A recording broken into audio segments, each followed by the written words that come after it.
You know, Oh, well, it'll come eventually, I'm sure. eventually, I only brought two of the hurricanes. Well, I bought four hurricanes today, and You brought they're hurricanes to Macintosh. these, What if your place gets flooded and everything? these. Oh, I see. I was making a hurricane joke too. Oh, haha. They're Yeah, 25 ounces of 8.1% alcohol beer. alcohol beer. Okay, Uh, uh, well, that's a lot of no, work. no, no, no. I mean, the alcohol content is 8.1%. Holy crap! Yeah, there you go. So Now you. one sip, you'll be fucked up. You'll be speaking And Spanish. I had this left from last night, and I was like, nope, that's not going to be enough. I've been in a car all day. I got my Uh, shit done in Crooks, and I needed to do oh, today. okay. Oh, you did your thing and got your Yep, thing. I got that Crooks Okay. thing Wow. done. I All had right. had to have them mail me more paperwork, and I got that last Friday. So Okay. I like how the posters in the background, or the pictures in the background, the photos anyway, are more closer now, so it looks more like your background, like you yeah, have an official backdrop now. right. You like that? Yeah, I do, and you got like a Oh, you want to circle see right something around else? you, just like we got Jesus right around There we us. go. There we go. My props. Wow, it's bigger than mine. Doesn't take much, does it? God, I got to save that good stuff for the actual show. Well, yeah, but it's a pre-show. We got good stuff coming up for the pre-show. We're gonna once we get more people in here, I'm gonna share some videos that I'm not gonna share on the live, just to make it more interactive. Just because we're at the last two episodes of our season here, so it's like we'll get a little crazy a little bit. Did Why I show not? you my new toys? Uh, the appropriate toys, though. Oh, okay, that's nice. That's nice. And this, and they're going to be this mostly is just for the podcasts. Uh-huh. And it's mostly just a prop right now because I can't plug it into my phone. Okay. But I'm getting at some point an HP Pavilion. Okay. Well, that's good. That'll probably help big time with that. You know, I mean, really, that's good. And Because I'm then already my goal is I'm getting a new computer too, or at least a new desktop.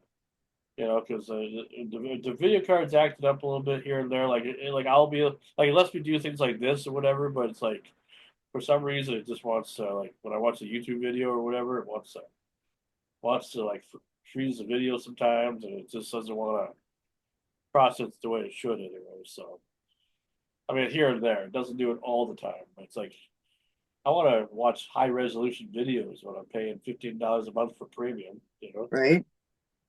Yeah. Well, tomorrow I go to. I'm gonna be. I got to get up at 7 a.m. and Go to catch my Brainerd. ride with Deborah, going to Brainerd to do that fingerprinting thing, and Hey, then it's for my Ken.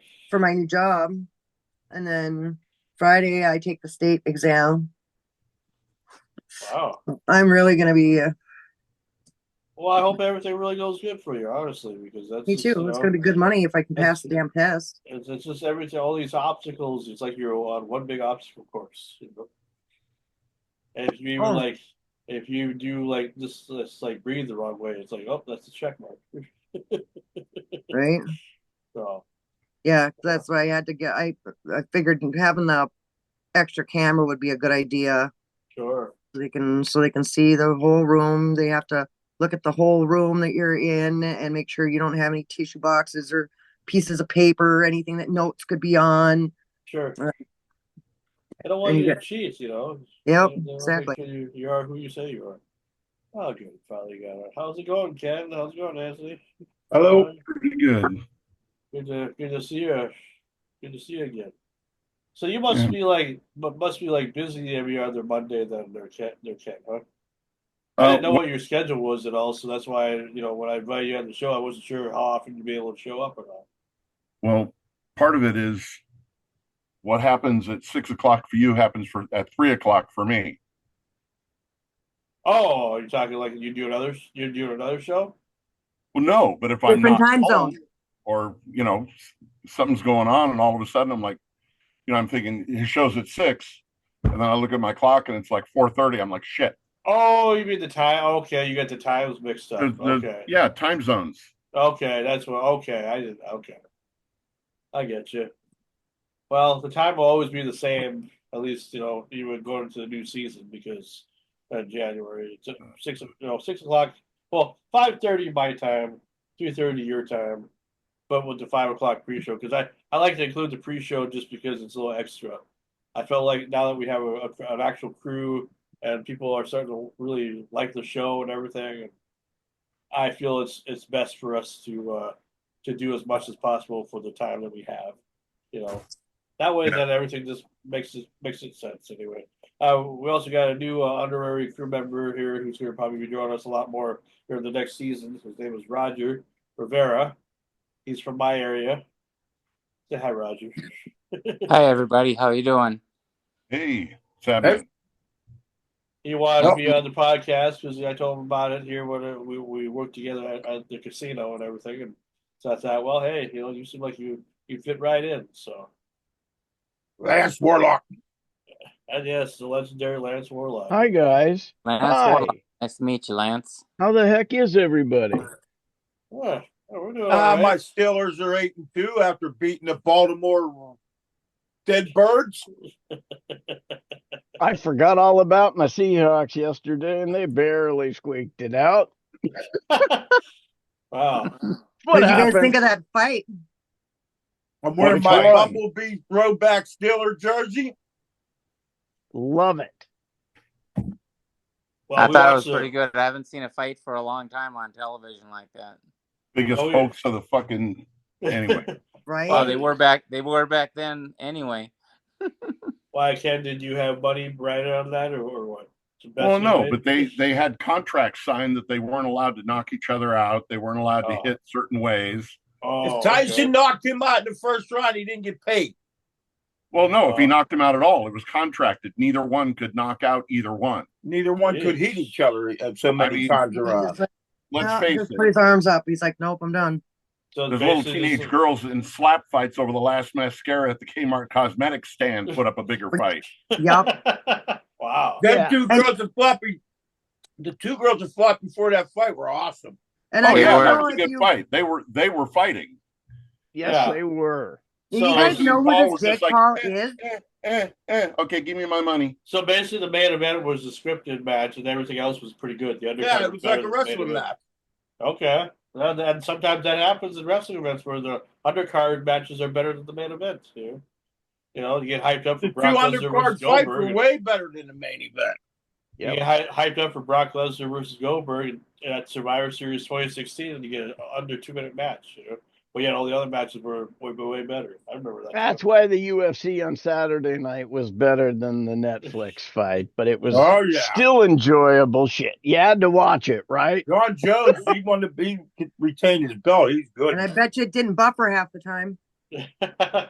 Other You than guys Chris even know who Buffer, this Michael Jake Buffer. Paul actually is? Yeah, he's a social media guy, just like Yeah, Logan. he was a social Yeah, media influencer. And He's just a media at one whore. point, isn't he the same guy that was out recording somewhere and found a dead body and was live and was like that was showing his this brother. dead body? That That was his brother. brother.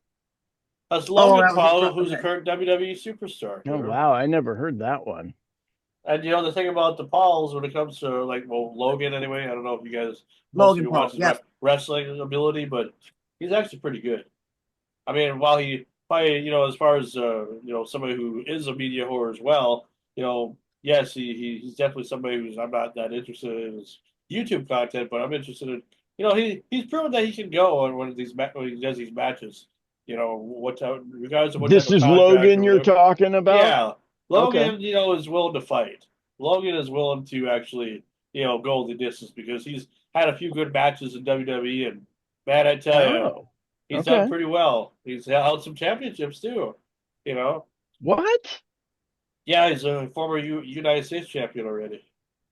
Yeah, he beat Rey Mysterio for it. He's a good wrestler. He's in wrestling. He went right up to the top in no time.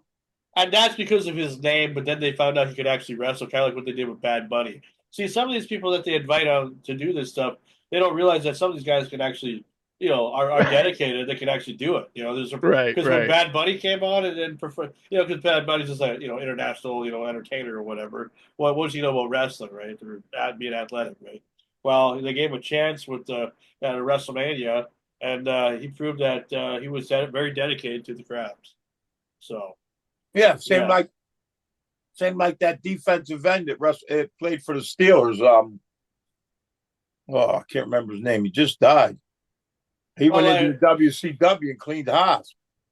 you okay? Are you talking? Well, because was there a Kevin Green? Kevin Green. Yeah. Okay. Well, that was a long time ago. That was back in the Yeah, 90s. well, he retired from football a long time ago, but Yeah. he was our Christ. He was one of the besides T.J. Watt. He was our best defensive He was end. your modern day Steve Mongo McMichael. Yeah. Mad Dog, why are you dressed like a bumblebee? This is my throwback Heath Miller throwback Steelers shirt.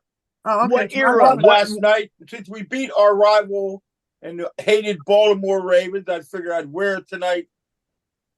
I just loved every minute of that game. I think Mad Dog's Now I'm waiting stand for in Sean to ask me Baltimore. why I'm dressed like Beetlejuice. Well, I don't know why you're dressed like Beetlejuice, because if I say your name 3 times, we don't know what's going to happen. You're lucky you ain't around. I'm You a thought I beer. dropped the bomb on you. No, Mad Dog's just going to be a new soccer player, is all. That's what he wants to be. No, that's my throwback Heath Miller Bumblebee shirt. They wore What era? wore these one year. They will wear these this year one time. What era is that? This is, I guess, 80 or 90. It says right here. Hold on. 1890.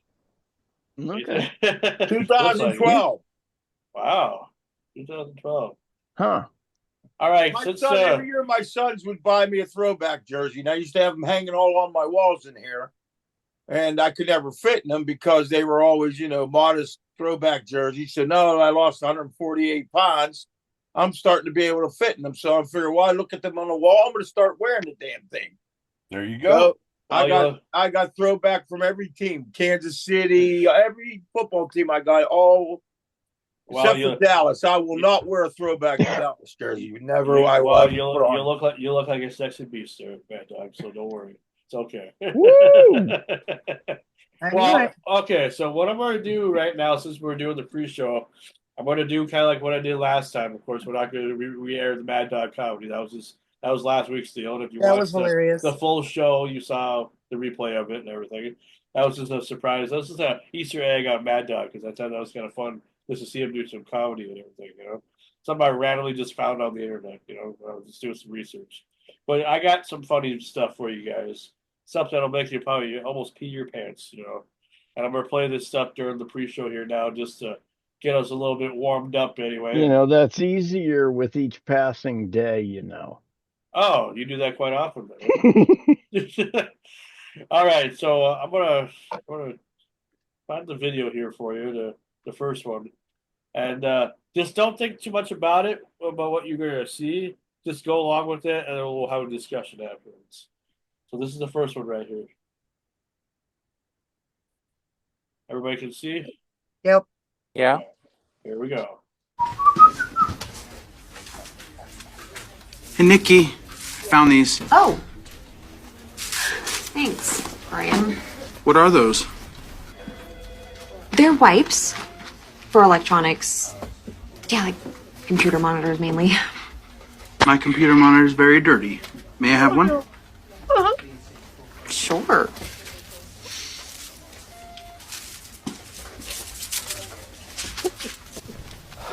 Hey, Brian, got your next project here. What are you doing? Oh, I'm using these new cleaning wipes from Nikki. They work really well. Plus, they're sticky.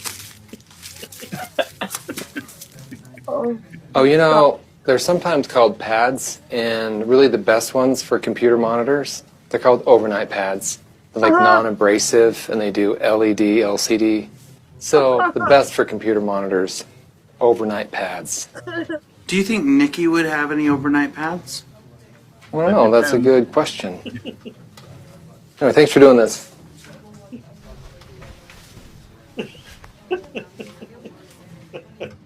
Nikki, could I get another one of those pads, please? Sure. Do you have any overnight pads? Not here. No. Okay, I guess just a normal one will do. I just need more coverage. The center is fine, but the edges are very tricky. Yeah, it's usually the edges. These are super absorbent. It's like someone at NASA must have made them.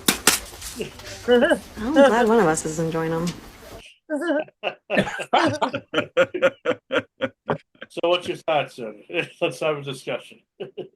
Apparently that man didn't have a mother or sisters or ever a girlfriend, if you did not know what that was. And if they work, I say use them. Oh, absolutely. Absolutely. I had a little. I could tell you a funny story about that. My brother-in-law, when he was a little kid, me and my wife were going jogging, and he wanted to come jogging with us. So he come down the steps, and one of them stuck to his forehead. He thought they were a sweatband, and he had one stuck to his forehead. And I'm like, "Okay, Michael, what are you doing, son?" He goes, "Well, these are sweat things, ain't they?" I'm like, "No, my girlfriend at the time, it was my wife. She was so embarrassed that she's trying to unpeel it off his forehead.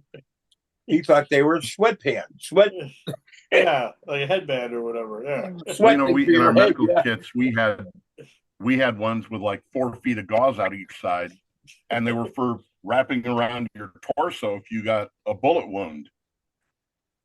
You put it on there, and then the extra gauze was to tie it in place. That's why he had it wrapped But around his head. They were basically pads. Yep. With just these long tails of gauze out both ends. How about you, Roger? What do you think? My two kids went, and when they were about 4 and 5 years old, they're only 10 months apart. And anyway, they came out, and they had about 15 or 20 of them stuck on each one of them. And they thought they were big. They thought they were big Band-Aids, and they said, "Dad, we have Band-Aids on." And I said, "Well, they kind of are Band-Aids. They work the same way, but they're not Band-Aids." About 2 weeks later, they come out and they used every single Band-Aid, and they put all the little Band-Aids on. And they said, "Dad, now we have the Band-Aids on." I said, "Yeah." In my mind, I was thinking, my God, they went through about $40 worth of big and little Band-Aids. They're protected anyway. You know? Yep. But they used Boy, every one of them. you use up that many Band-Aids, I'm gonna make sure you bleed so they don't go to waste. I remember my dad talking about, and I don't know, I couldn't tell you when years ago, but like using a few of them for types of padding, elbow pad and knee pad, before they were really developing anything that they could use. Yep, I've heard that too. Yeah. They're multi-purpose. Yep. Oh, there's always a purpose anyway. I bet you that'd be good for waxing the car. See? The overnight ones, if they're not abrasive, sure. Imagine you could stick them all over your arm and just go like this. You know, at a convention one time, we were playing a game. We had it set up like the dating game. And there were 3 guys, and there was 1 girl, and she's asking them questions. And this one guy honestly said this, not knowing what he said. She asked, "If we go out on a date, are you going to wear jockeys, boxers, or bikini briefs?" And he goes, "Depends." And the whole audience got it before he did. Oh, and it was like, no, wait, no, I meant it depends. We're like, too late, dude. That's your answer. Oh, there's no buyback. Yeah. Like the joke, what does the crotch of a 90-year-old woman smell like? Yeah, you've said that joke before. You gotta come No, I've never said that. Yeah, you've said that joke many times. Never. Many times. All right, so here's the next video I want to show you guys. Have you ever been to... I did lifeguard for many years, and one girl did come out and she had a bikini bottom on, and there was a string hanging out. And I was trying to think, do I say something or do I not say something? Should she find it out herself? And I just kind of scratched my nose and my cheek, and I kind of looked down and said, "Take a look," or something like that. I said, and she got pretty embarrassed, but she was glad I said something. I said, "Hey, you didn't have the crabs bungee jump." All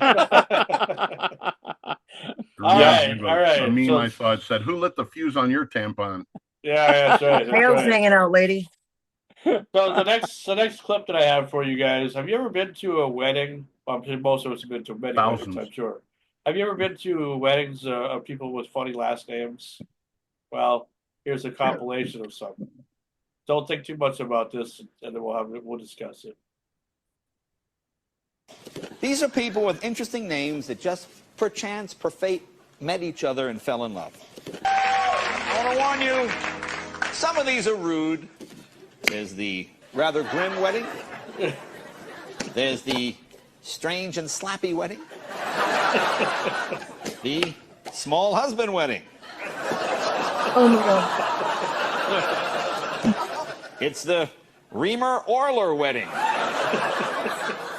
All right. How about the Manly Pickle wedding?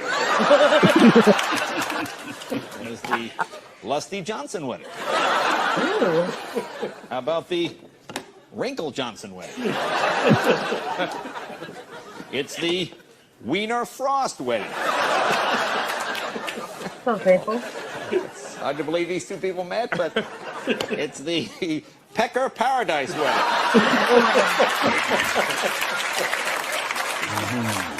It's the Crater Crotch wedding. It's the Couple of Dicks wedding. There's the Flint Stone wedding. There's the Funky wedding. Okay. There's the Broker Knuckles wedding.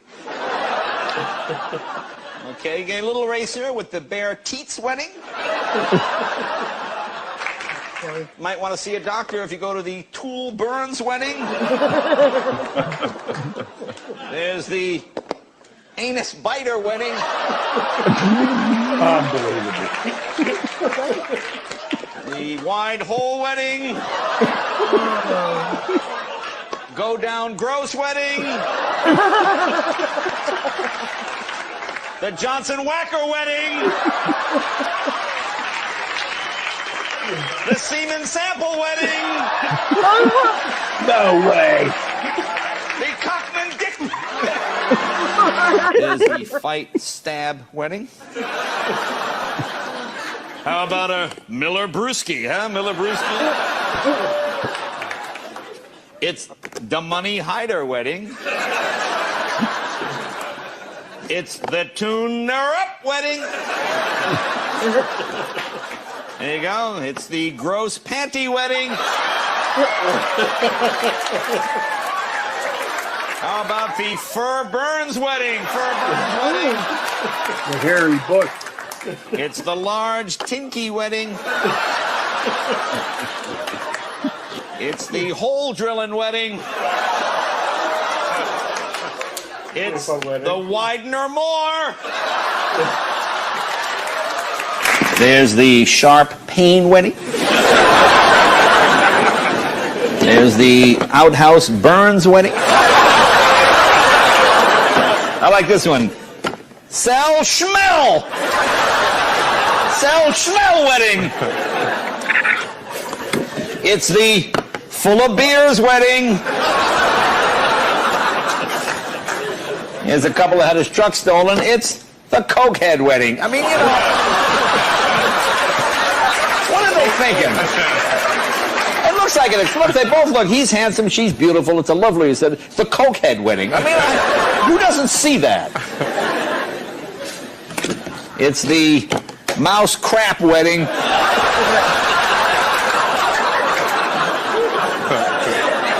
The Mouse Craps are getting together with the Cokeheads. What is the mouse doing? It's the Doer Early wedding.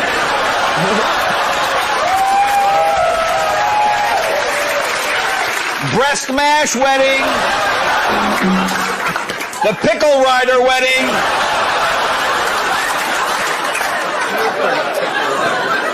The Stranglin' Johnson wedding. There's the Cover Hickey wedding. There's the Ow! Get Downs wedding.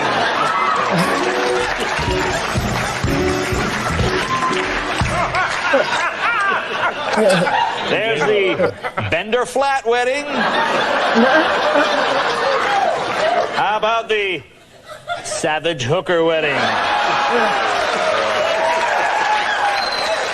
It's the Morlick wedding. Here's the legal rider wedding. Here is the Jägermeister wedding.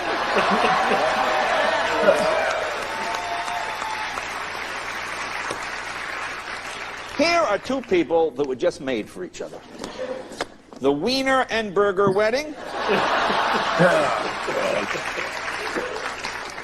Courtney Butt and Travis Pieper, the Butt Pieper wedding.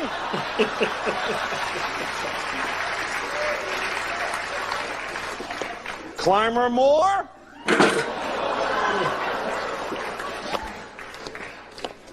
Turner Bottoms. It's the crap beer wedding. Everyone smiling at the best lay nuptials. It's the Bush Rash wedding. It's the Nicer Hall wedding. It's the Beaver Wetter wedding. It's the Beaver Benders, wedding. And finally, it's the Wang Holder wedding, ladies and gentlemen. Oh my God. There you Okay, go. I'm just wondering if the Fur Burns wedding led to the anus biter wedding. Also, if the breast mash wedding was two lesbians. And I just came from the crap beer wedding. Yeah, we've all been to that wedding. I You know what's gotta- odd too I is love that is wedding. how they you know the order in which they put the names by choice. Uh-huh. Well, I think they're trying to do the husband first and the wife second, I thought. I thought it was the wife first and the husband second, but Wife first, then husband. Oh. Whichever makes the editor laugh his ass off. He's putting it in there. Whichever Well, gets you yeah, on there's Leno. you ever see how the football announcers, they say how they do things and make like make it dirty and they're not really trying. Like he's really shoving it in her and like he's running so hard. And they were showing that the other night how Troy Aikman and them always have these spoofs that you don't understand, that you don't catch. And these girls are watching and they're like, did he really say that? Like I never caught it, but Oh yeah. if you Big listen, Delon Tigers and was stuff like I that. remember that clip. It was two ladies and they were sitting on a couch reading romance novels. And there's a game playing, and all of a sudden they start looking up because they're talking about the balls and the way he juggles those balls. yeah, Oh no, he takes it down right down the center here. yeah, because he they're shoves it right slowly down looking the up center from and their he stuffs books, it like, real hard inside grabbing- him. It's just, they're like looking at each other like, holy piss, did he just say that? The stuff that you were never thinking about, huh? Unless you pay really good attention. Hmm. Yeah, I just figured I'd share that with you guys before we went live. Where's Get the live Sammy ready at? to- I don't know. I sent everybody the link, so I haven't talked to him in a while. I don't know what he's doing. I mean, I saw John earlier this week, or Roberts, because we did that interview at Carol's Cafe on Saturday. Here's Is Rosie that- again. Oh, you guys actually did Ah, do look that. at the puppy. Yeah. Yeah, I'll send you the YouTube link today. Nice. How old is the dog? She's about 2.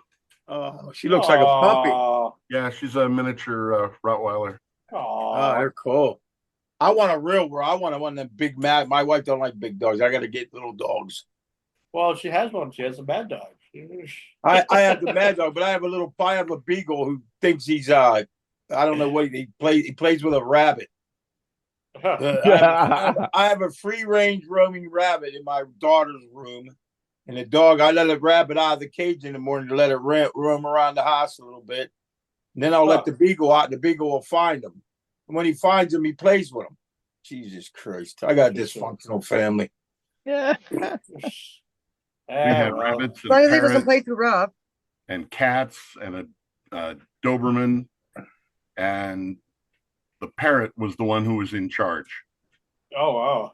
The two Yeah, cats thought they were going to get a parrot, and they start sneaking up on him. And the parrot just like he's sitting there watching them. They get close enough. Finally, he just puts out his wings and rah, rah, rah, rah, starts making all kinds of noise. And the cat's just like, screw this, and took off. Never messed with him again. Hey, I used to rescue animals from the Humane Society. I had a bald one. You know, they lose their feathers every once in a while, and I had to keep them in clothes. And well, them things are smart though. The parrot. This one time he was sitting on my father-in-law's shoulder. We were sitting around the table playing cards, and the Doberman was under the table, and his back end was sticking out by my father-in-law, and then his head was over in the next flap over, getting petted. Well, this bird ran down the arm, bit the dog's tail. The dog yelps, lifts his head, bangs into the table. Bird runs back up to the opposite shoulder and sits up there and starts laughing. That's funny. That's that's how that goes, I guess. We have a man down. We lost somebody. Yeah, where'd Raj go? Oh, he must. I don't know. It must be his connection or something. I don't know. He went black and had his name there for a little bit, and then that went away. Okay, well, he'll more likely come back, I'm sure. He might be having technical difficulties. Well, either that or the Wi-Fi could be. Oh yeah, here he comes. He didn't get kicked or nothing. The reason I've been looking so good lately is because I got one of these. Oh, it's not your natural beauty at all? Yeah, because I normally. Oh, okay. Yeah. Yeah. Sound like one of them referees on a Sunday football game, huh? All right. Well, I got the live already. I'll share it with you guys here. But we are live now on the Facebook page. And I did make a new page because earlier this week, last week I had my page hacked. Funny story how that happened. You did? Well, you see, it wasn't on my end. It wasn't on purpose. I was actually trying to be very helpful when this happened.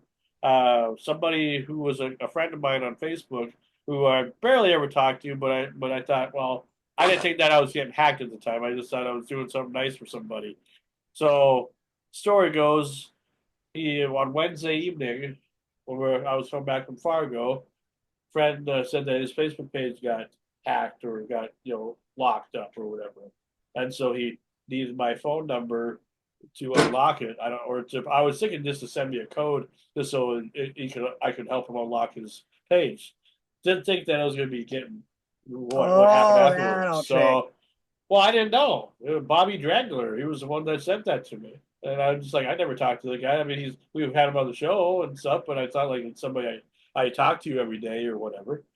But I thought, well, if I could help him out, then I'm doing a good, no problem, So I gave him my number, and then all of a sudden, about a couple of minutes later, I got logged out on my Facebook, and I was just like, well, what's going on? Okay, I'll just relog in and whatever. Well, probably somebody spoofed him and then used that relationship. Yeah. Come to find out, somebody from India or whatever had the iPhone 22 or whatever it was, and didn't say anything about Minneapolis. Had his phone number and everything, but not. It wasn't. No good deed goes unpunished. They did that to me too, and I haven't. They did that to me too. Well, I was unfortunate enough. I've had this page for 15 years. I know it probably doesn't sound like a long time, but it was a long time. I've done a lot of things with it and stuff. It's really. So what happens to it? Well, it gets locked. The person tried to delete all my information as far as my login and everything, and then I couldn't log in. Then I had to rechange it, and so many times after you do that, then your page is locked. And so, in order to get my page back, I had to give them my ID or a copy of my ID, and to prove that it was me. And then give who? The guy who hacked you, or no, Facebook. I did it through the WhatsApp or whatever thing. Okay. And so about 4 days later, yesterday afternoon, then I get a message saying that my page has been unlocked and I can use it again. And I was just like, oh, thank God, because the backup page that I had that I had from my South Dakota days, I couldn't even really send anybody a friend request. And it was like, oh God, do I really have to start all over? So you got it back now? Oh And yeah, it's okay, fine now. I'll wow. never do that again. As far as because I thought I was helping somebody, and come to find out that's been happening a lot lately. Bautista said it happened to her, but like more But they people are changed. experiencing it. They Yeah, changed the email and the password and everything yeah. on it. And Wow. Did So you get yours back, Mama T? no, I lost God. 3 years of videos, messages, live recordings of Bobby, all of it. yeah, it was just terrible. I just couldn't believe that would even happen. Because I was just like, man, I just don't want to start all over. I'd hate to have to do that. That was a lot of work, a lot of hours, a lot of time trying to build a social media thing, and what I'm having planned now for going on in the future with what we're doing here. I'm working with somebody on the side to help us grow. We'll just say because Jean-Claude Van Damme. I feel like we work together pretty well, but I need a little bit more help on the side of getting us to grow more. So I'm not talking about adding in a lot more people or whatever. I'm saying just I have a person Formatting. I have a person that's going to help us get get this train really rolling here. So Gee, do I know this person? well, no, actually, you don't. I mentioned to you about him, but I don't think you remember. Hmm. But it's okay. Jean-Claude. We're going to be working with some people here soon that want to actually sponsor the podcast and everything, and My working picture with some keeps on going up. working with some people that are from that are other podcasters that are trying to get their foot in the door and everything, and we can help each other and yeah, it'll be a good thing. So I'm pretty excited about the opportunity to see where this goes anyway. So, Well, but anyway, that's what yeah. Sean and I, that's what you and I were talking about. Starting my podcast. Yeah, everybody that just got in the room here. This is Roger Rivera. He's from our area. Hello. Hello. Oh, hi. Roger. I want to start a podcast. I had a mouse in my convenience store, and he kept eating all my Rolos, and so I named him Rolo. And anyway, I finally caught Rolo and let him go. But in the story, he goes on adventures, and he has a bunch of friends. And he actually was overweight at my convenience store, and he got his name Rolo because he ate all the Rolos, and he ate about 15 rolls of Rolos, and anyway, I sent him to a fat farm, and he's all mad because he's overweight, but he's got to run on a hamster wheel. He says, I'm a mouse, not a hamster. And he runs and he runs and he runs. And he gets all buff and he gets all trimmed up. And then he goes back to the convenience store. And all the little girl mice like him now. And all the little boy mice want to be like him. And then he starts out on his adventures of Rollo the Mouse. Good one. Yeah, well, he wants to remember turn me? some stories. What's that? Oh, Rollo? Me, Roger. You're a year younger than I am. Huh? Oh, yeah. How you doing? Yeah, I I'm don't all know. right. My name's not Lori. Do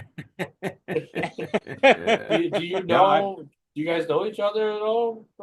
He's a year younger than I am. Your dad, he was auto bike teacher at the college. Yep. I'm class of '83. You're class of '84. Yep.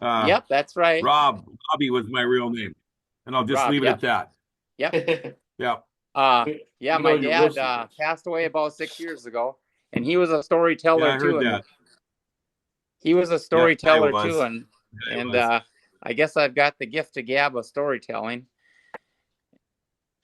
Yeah, I met Roger at the casino because he worked at the casino with me. Yep. And so, he wanted to be on the podcast, so I decided, oh, sure, why not? You're local. Here we go. By, so here we go. Absolutely. You bet. All right, That's Jean-Claude Van Damme. The interview anyway. You can check that Jean-Claude. Well, anyway, welcome to season 3, episode number 19 of Renegade Radio. I'm your host with the most, Frankie Slauson, and we're one episode away from next week being our season 3 finale episode. Can you believe that? 20 episodes we've already will have accomplished since the summertime. That's Hard to pretty believe cool. already. Had some good guests on. By the time that our show is over for the season anyway, we will probably have had at least probably close to 70 people on the show. So it's all thanks to everybody. It's not just me. It's everybody. Because we've had some help, along the way. We're gonna get some more help too in the future. But for everybody that's helped me get guests and stuff, or had some ideas, I do want to say thank you for sharing those ideas on here and trying to help create something magical, because that's what my vision has always been about. Just want to bring people together and have the ultimate show, and we all have a lot in common. And it's been a mixed mass of people and everything, but for the ones that have been here, pretty much since the beginning, and who you are, I couldn't do it without you, so it's good that we got a good team here of people. We're gonna do some stuff with some advertisers here pretty soon. I've been on the phone with talking to some people, and we're gonna take this seriously. I really feel like this is the next step, to take for the future of the show and everything. So, what does that mean financially? I have no idea. All I know is that it just means that more people are going to pay more attention to us. I'm going to be invited to some podcasts to help promote the next season in the next couple of months. So tomorrow night I'll be on the Jim the Sherpa podcast, Sherpa, his podcast tomorrow night at 8:00, and then on the 30th of November on Saturday, 2 days after Thanksgiving, I'm going to be on the another podcast of a lady from Alaska that is doing some stuff on podcasts and stuff. So got invited. So should be a good time. Should be a lot of fun. Tonight we're joined we got a full cast of crew. We got Mama T, we got DJ Ken, we got Mad Dog, we got special effects guy Lance Warlock. I'm showing celebratory excitement. Oh, that's great. But being quiet about it. I thought you were showing condoms and stuff on the little balloons and the little rubbers or whatever. Listen, I'm limited here. Yeah. We got newcomer Roger Rivera, and we got Antique Man. And, Greetings. John Roberts, a fellow crew member. We just did an interview with John here on Saturday that I hope everybody got a chance to see, and if you haven't yet. So it was a really good interview. Try FaceTime. And then last but certainly not least, the man, the myth, the legend, the guy who I really couldn't do this show without, my co-host and co-creator and co-founder, Sweden Sam. How's it going? Going good here. Oh, that's good. That's good. I got a colon cleansing this weekend. Really? So we're gonna hear more stand-up about that next time, or what? I'm just gonna say. We don't have to go through that again. No. Oh.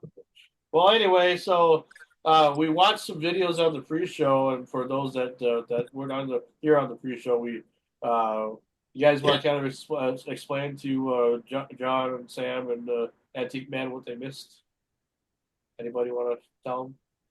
Well, we did have one of those Jay Leno things with the funny couples that are getting married and marriage announcements, and some of the funnier ones were like anus biter, breast mash. They weren't lesbians. Stabbing hooker, which may have led to the Fur Burns wedding. And then the one I just came from, the crap beer. And the Dick and Cider wedding. Yeah. Well, those are actual real last names of people who fell in love or whatever. I thought that's kind of funny. Most of us have been to a lot of weddings. I mean, fucker. John Roberts, have you ever been to any funny last name weddings at all, where you just couldn't believe that you're actually at this wedding? At all? I don't know about the funny last names, but up in our neck of the woods, if you go up by like Stephen or Argyle or Donaldson, where all the Polacks live, you get these people's names. They're like 19 letters, and there's no vowels in them. and then they're not even pronounced anywhere near the way they're spelled, that's about it. Two Yeah, letters you know and why we you pronounce it Polacks end your Snip. name in ski, don't you? I think I told that Why? last week. But you couldn't Yeah. spell toboggan. Yeah, that was definitely a joke you said last time. I life rode up at Florian Park, and every single person there, I think, was a SKI name or some kind of, like you said, a long last name with no letters that made sense. And I taught swimming. I taught swimming to all those little kids, and I could not say their last names. I called the World Junior Hockey Tournament. In fact, I was invited by the mayor of Thief River at that time, Dale Wenberg, to go call games during that tournament. I called like 20 or 19 games. I think I did the arena announcing at that World Tournament, but it was all I did a lot of the European teams, and you'd meet with their media people because these names are incredible. I'm doing the Slovakias and the Russias and the Germans and their names are crazy. And one thing I learned in radio, as long as you sound like you know what you're talking about, 99% of the people are going to believe you, especially if they're That's funny. Europeans up here and from Canada in the middle of the United States. So I would just whip off these names like I knew I was talking about, and you could see the players on the bench. They'd elbow each other, and you could see they were chuckling, and you knew they were chuckling because I probably just butchered their names, and that's the last thing you want to do is being an announcer. I'm usually very, very I'm spot on. I meet with coaches. I get pronunciations at the racetracks. I do the same thing, but it happens. It You know, I happens, wondered and about it's that. at I least I was wondered how doing they an do event. that. I was doing an event one time, Yep. and it was Well, the NCAA women's volleyball, and one of the teams oh was yeah, all Croatian women, and it was oh, yeah. incredible. They were all like 6 foot and gorgeous, but the guy who's going to be on the mic comes over. He goes, "I can't pronounce any of these names," and my family is Croatian, so I looked at the list. I'm like, "Oh, that's easy." He's like, "You can pronounce these?" I'm like, "Yeah." So I ran through the list with him, and he was like, "Oh." He made notes how to do it phonetically. Yep. That's the way you so do. that he You could get them spell right. everything phonetically. Yeah. You'll ask a coach a pronunciation or their media person, and they'll tell you the name, and I'll start spelling it. Okay, say that again, and I'll spell it, and they'll go, "No, it's not spelled that way." And I'm like, I don't want to hear how it's spelled. I'm gonna write it down. But funniest story I ever did quickly. I did a section championship high school basketball game one time, and it was Red Lake Indian Reservation. So it was Red Lake against the Chief Bugana School. Only two native schools in the district, and they were playing in the championship game. And it was so crazy. It was like calling wildlife playing basketball because it was the running this, the eating that, the sitting that, and it was so weird. There was no Nelson, Hansen, Olsen, or Johnsons like we're used to doing, but boy, There two dogs fucking. yeah. Yeah. Well, anyway, guys. I also called Reba McIntyre Reba McKintry one time. I didn't know who she was. Well, that's an honest mistake. I anyway. just started. Here's Reba McKintry. First phone call, it's Reba McIntyre, dumbass, and then they hang up. Well, I was going to say, we got a guest. We got 3 guests coming up tonight. This is our first guest of the night. His name is Frankie Pace. He's a comedian. He's been on Saturday Night Live, and he's done some cool things in the comedy world. And we're just honored to have him. Welcome, Frankie. Can you hear me? Pretty Yeah, good? can you hear me? Oh yeah. I can't see him. Hey, Can you see Frankie. me? You can So put it another- on if you want. So there's another Frankie, and then we got our second Frankie coming on a little bit later on tonight. A guy named Frankie Ray and a friend of his, RHYNO Michaels, who was a stuntman for Steven Seagal, and Frankie's Ray's movie Bad Haircut. They released a trailer for that because they're doing a Kickstarter. So anyway, these are some of the guests that the guy that is helping me, Steven. Joiner, he's Welcome. help get for us. So yes, welcome, Frankie. And we just are tickle pink to get you on the show. It's pretty exciting. Can you hear me? Were you talking to me or? Yeah. Yep. Oh, I'm talking to you. I don't know what the hell's going on here. You know, You're not fucking old man. alone. You're not alone. Yeah. Yeah. Not It at gets all. to be a lot of people As here, you can see. but what we're gonna do is we're gonna kind of do a round robin style, just because it just makes it easier, just to pick somebody to ask questions, and then we'll just I'll just randomly pick. That way we're not gonna bombard our guests with all at the same time. It just seems to work out better that way. A lot of people like that idea. So when you're talking to me, my light goes on. Is that what it is? I got a green square around my face. Yep. That means that you're talking. Now I'm talking. I took the square away from you. It's like Hollywood Square is the new version of it. Ooh, And okay. there is a sound delay too. Well, it depends on how good of a connection you have. Everybody's connection is different, so somebody might hear you a few seconds Frankie and I'll after. get along good. Frankie and I'll get along good because I don't know how to work a computer either, man. We're old school, right, Frankie? That's right. That's right. Well, anyway, as far as having you on the show and being here tonight, we want to know as much about you as you can tell us, because you're one of those guys who have done a lot of things in the industry, but I feel like you kind of one of the unknowns, kind of, because we don't hear about guys like you on the media or anything like that too much or at all. At least I haven't anyway. Um, Tell us a little bit about your story, like your early beginnings and what life was like, before you kind of hit it big. Talking to me now? I'm talking to you, Frankie. Oh, I'm talking to okay. you. I'm talking to you. So it started out, I came out of my mother's womb and I was smoking some weed at the time. No, Middle income family. basically I was a plumber, okay? In fact, I was a silver brazier at the World Trade Center when I was building the towers. And I met this beautiful blonde and we got married. And life was great, but then I started getting really bored because I didn't like the job that my father got me. And my wife says, go to this comedy club in Massapequa. And Long Sunday, Island Comedy Club. yeah, no, it's called the White House Inn. It was called the Oh White. yeah. So go to hang out down there, see if you like comedy. So I went down there and I met this nut job, Richard M. Dixon. And he's one of these guys like, I'm the wheel, you're the spokes. He was nuts. So you got to come down on Wednesday night, Frankie, and look at the professionals. So I'm going, oh, shit, I got to. So they made me come down and made me pay the $2. In those days, it was like $2. But I saw this line going around the corner, and I'm going like, what? Holy shit. What? This is for comedy? I didn't know what it was.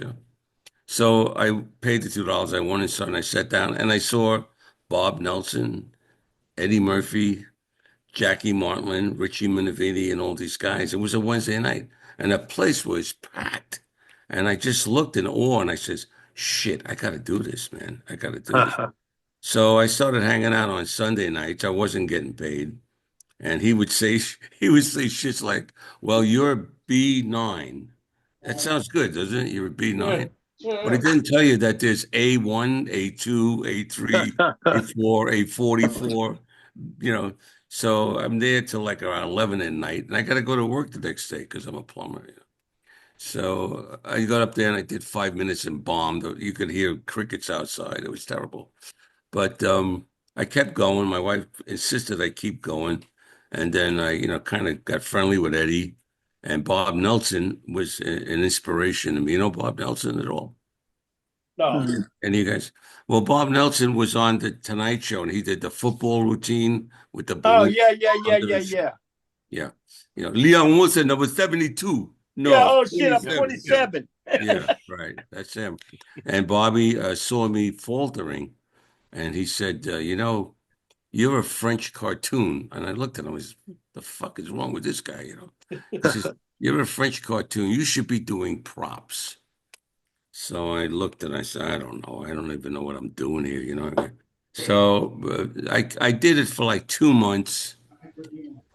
and it wasn't going well. It was going terrible. I didn't know what the fuck I was doing. Writing material, it was all shit. It was terrible. Nobody listened to me. So I told my wife, I says, I got one more show, and if it doesn't work, it's back to plumbing. So she says, well, I'm coming with you. I said, she came with me. And I have my little daughter. She had her hat. It's one of these hats that you pull over your head for little kids, and it's got an open face, so she could have her face sticking out. And it fell out of the car, so I put it in my back pocket. And I went into the club and I started bombing again. So somebody says, hey, what's that thing in your pocket? And I put it on and I said, it's a Polish bank robber. And I got a fucking huge laugh. And that started the spark. Before I knew it, I had a suitcase. I was running out buying toilet paper. I took shit off the job, a piece of wire. I made a sneeze in space and all this other crap. And Eddie would come in and see me and laugh his ass off. And he wanted me to do this one particular joke that I would do for him. Was the cigar holders? That's like a case for one cigar. So I make believe like I don't have a pen or nothing there, but I go like, what is this thing? Oh fuck! And I make it attack my ass, and Eddie would be laughing like,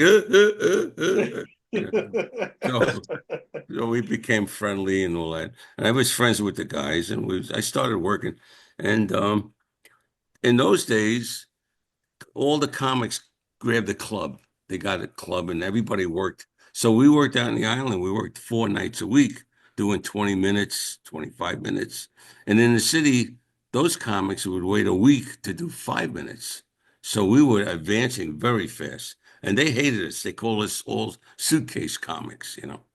And but we kept doing it. And then I started going into the city when I was ready. And naturally, I passed all the clubs immediately. And even I'm 78 now, so I'm forgetting shit. Okay.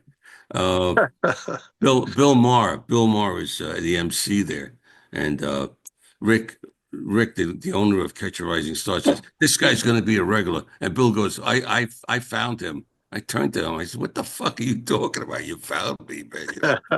So I started hanging out there, and Joy Bayard hung out. I'm dropping names, but I don't give a shit. And Richard Belzer, Gilbert Godfrey. You remember Gilbert Godfrey? Oh yeah. Yes. Absolutely. I was talking to God yesterday, and Hitler walked into the room. That was Gilbert. He was a fucking genius. I loved him. I loved that kid. Him and And Bobcat Goldthwait were my favorites. what's that? Him and Bob Goldthwait were my favorites. No, Bob Goldthwait. Bob was real. He was a nice kid. He was fucking weird though. To me, he was weird. But anyway, I started hanging out in there, and they make us. I'm going to really speed it up because if I tell you all this shit that I know, we'll be here for hours. So what happened was they needed Eddie. Eventually got Saturday Night Live, but it wasn't right away. It was Charlie Barnett. I love Charlie Barnett. Charlie Barnett was the pick for the next black comedian to do Saturday, and they didn't like Eddie.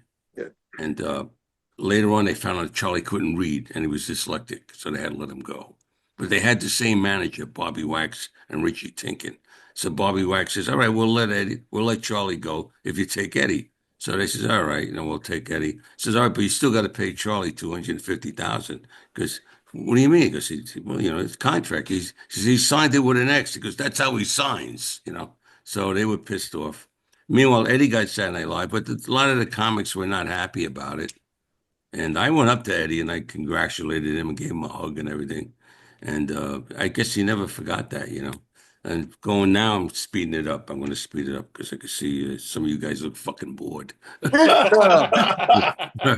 So I'm doing a spot, and one of the guys comes up and tells me, "Hey, listen, they're going to use you on SNL because they need 3 comedians. Eddie's doing 48 hours." And he needs 2 weeks off to do the movie. So they want to do 2 shows in 1 week. They want to use you guys to keep the crowd going. So I said, all right. So I brought my box, my suitcase, and all this shit. And I'm waiting there, and the first 2 comics ate it. So now they decided they're not going to do the comedy. And I'm like, oh, fuck, this sucks, So Eddie's walking around. He sees me. He goes, hey, Pace. He never called me Frankie. He goes, hey, Pace, what are you doing here? I said, well, I was going to do the warm-ups for for your show and everything, but I guess the first two acts didn't do well, so they're going to let me go. But I wish you well with the movie and all that stuff. And he hugged me. I hugged him back, and I went to the elevator, and all of a sudden, Dick Ebersol comes running out. Frankie, Frankie, what are you doing? I said, well, I'm going home. What the fuck? No, we're gonna pay you. We're gonna pay you for tonight. I went, oh, this is great. I'm getting $500. Holy shit. He said, oh, and by the way, Eddie says you're very funny. I should come and see you. Where can I come and see you? I said, Catch a Rising Star. So I go down there, and Bill Morris, the MC. And I go to now I know what he's going to do if he knows what's going on. These, comics are comics, man. It's all about, who's going to get ahead. So if I say anything, I know he's going to like go up there and do an hour, you know. So I says, listen, I got this club owner. He's got 20 places to work. He's going to come down and see me. And he owns a couple of restaurants too. And if I get this audition done, you can work too, Bill. She goes, all right, I'll give you the spot. I'll give you the spot. So now it's Monday night, and he goes, all right, so you're bullshitting me, huh? There's nobody here. Where is this guy? Who are you talking about? All of a sudden, Dick Ebersol walks in and goes, hi, Frankie, you ready to go on? And Bill's mouth just dropped. He didn't know what to say. But he did go up and do 20 minutes. He shouldn't have done that. Should have brought me right up. But he went and did 20 minutes, and I went up and did 20 minutes, and my 20 minutes kicked ass like crazy. So Dick Ebersol comes over and he says, okay, that's great. The 20 is great, but I need 5 minutes. So practice your 5 minutes. So me and my friend Mike Little, and God bless Mike, because Mike let me stay in Manhattan because I lived all the way out on the island, and I would sleep over there 3 nights a week. You have to do plumbing during the day. And to get this 5 minute shit going, we would go from club to club every night, And I couldn't get them on the phone all of a sudden. And then I ran into my friend Mark Petrarca, who was an agent for William Morris, and he started out in the mailroom. In the mailroom they make these young kids start out. Sure. And I said, Mark, you want to get out of that fucking mailroom? You got to call up Saturday Night Live and ask him, when the hell am I going to get this audition? So he did. And then I ran into Robin, because Robin and I did improvs once in a while. And I asked Robin if he would do it. And he said, yeah, he would talk to them too, So, this is a long fucking story. Oh, we love it, man. We'll talk as much as you like. Okay. For time, man. Yeah, So- and if I look like I'm bored, I'm in pain. I'm not bored. I'm just in pain. My neck hurts really bad tonight. Is it really? You want me to massage it for you? Come on over. I use my tongue. Yeah, my hemorrhoids are hurting, so I'm not in pain. I'm just- Right, I'll use my then. tongue. Not on your hemorrhoids. I I'm a use my massage dick on your therapist. hemorrhoids. That's good. All right, so now I'm all told. Where the fuck am I now? Okay, so That Robin. Yeah, all right, so Robin. Robin went and talked to Dick Ebersol, and later on, my manager calls me up. Now he's becoming my agent, not my manager, my agent, Mark Petrarca. I says, you get me on Saturday Night Live. William Morris is going to make you a fucking agent. You won't be doing the mail anymore. He says, yeah, he was all excited. So he calls up and he says, they're going to come and see you again.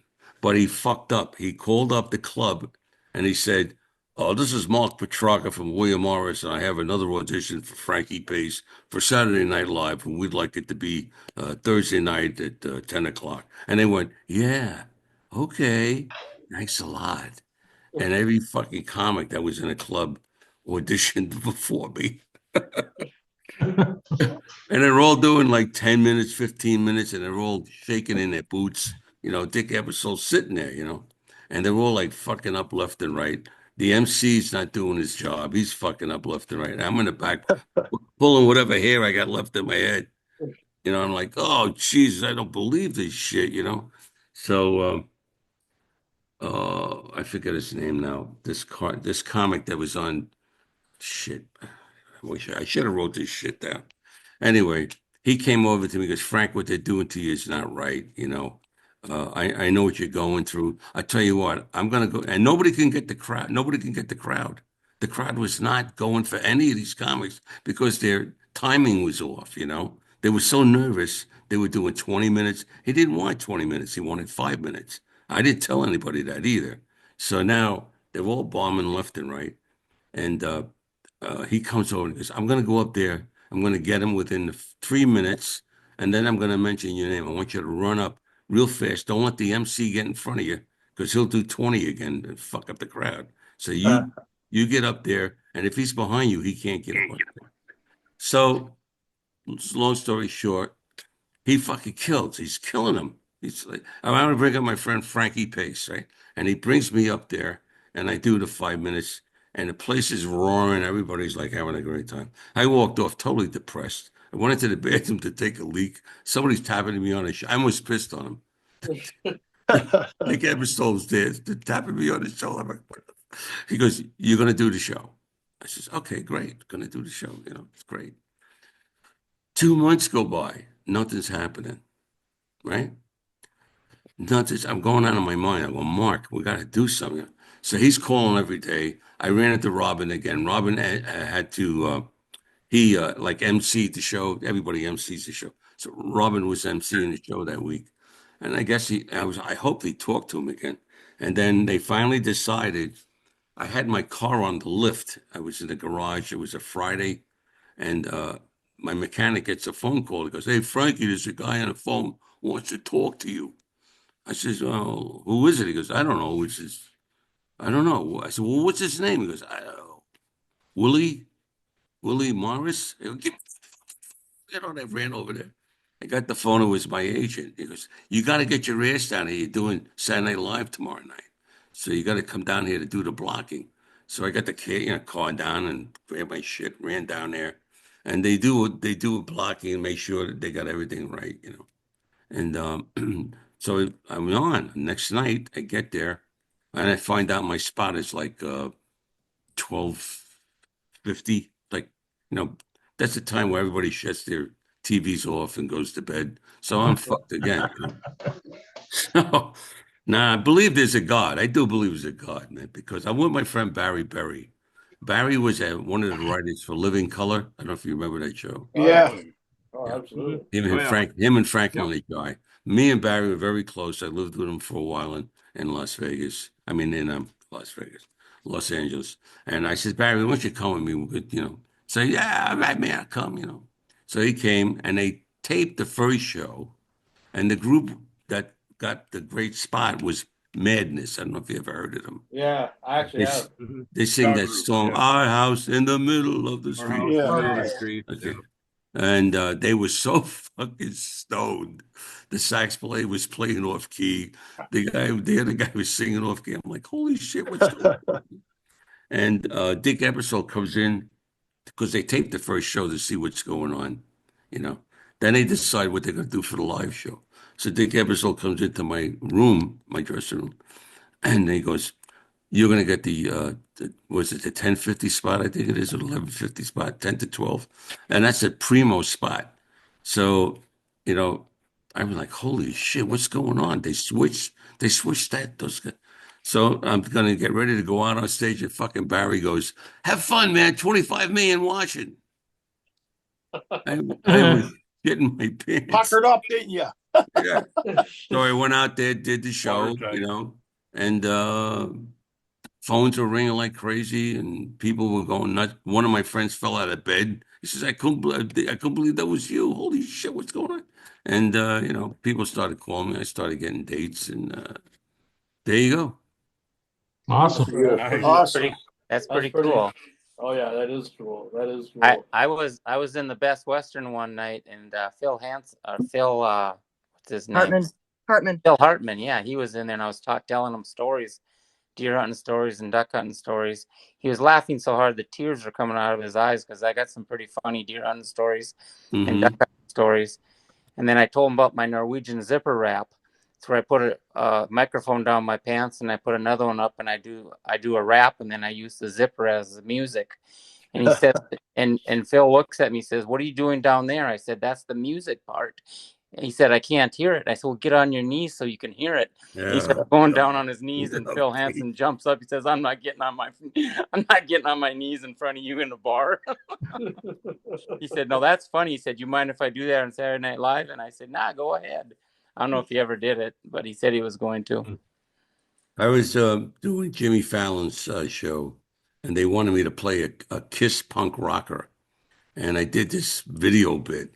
So I was all dressed up in, leather garb and all this crap and everything. So I had to go to the bathroom.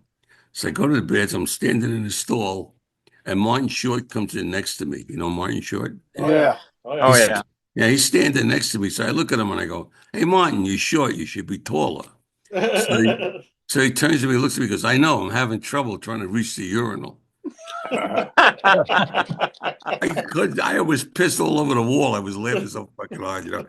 And he was really a sweet guy. And then I was learning my lines, for the song. And I hear Frankie Pace in the house. I go, who the fuck is that? It's Adam Sandler, Adam. Yeah. So he comes over and we're sitting and we're talking. And we're talking. I asked him how Chris is doing, Chris Rock. I said, I remember Chris when he was just a kid, he went out and he went out in the crowd one day. He was at the comic strip. He went on stage, and he was just new young kid, and he did 10 jokes and they didn't work. So he got mad. He started kicking the chairs as he came off the stage. So I grabbed him. I said, "Chris, come over here." Chris, he goes, "Why?" I says, "Hey, listen. You did 10 jokes. They didn't work out. But let me tell you something. You just don't write 10 jokes and expect all of them to work. You got to write 100 jokes, and maybe you'll get 10 out of the 100, and they got to be kick-ass jokes, because when you got a shitty fucking crowd, it's still going to work. And from that day on, we always got along, and he was pretty cool. Hey, Frankie, did you ever meet Sam Kinison? Sam, yeah. We used to play Pac-Man at fucking 4 in the morning. He wanted to get into Catch a Rising Star, and they didn't like him. And I'm going, what the fuck is wrong with these people, man? So he talked to Robin, and Robin talked to the club, right? You know that, right? And he talked to the club. Oh, what happened? I lost everybody. No, we're here. We got you. I don't see anybody. What the fuck? Probably swipe with your finger. Swipe with your finger over. Put my finger over it? Yeah, to the left. On a wow. Slide your screen to the left. I don't know what to touch there. Go like that. Just touch the screen. Just take like the screen and swipe it to the left. Yeah, he's on a computer. I'm on my computer. I don't know what the fuck I just did.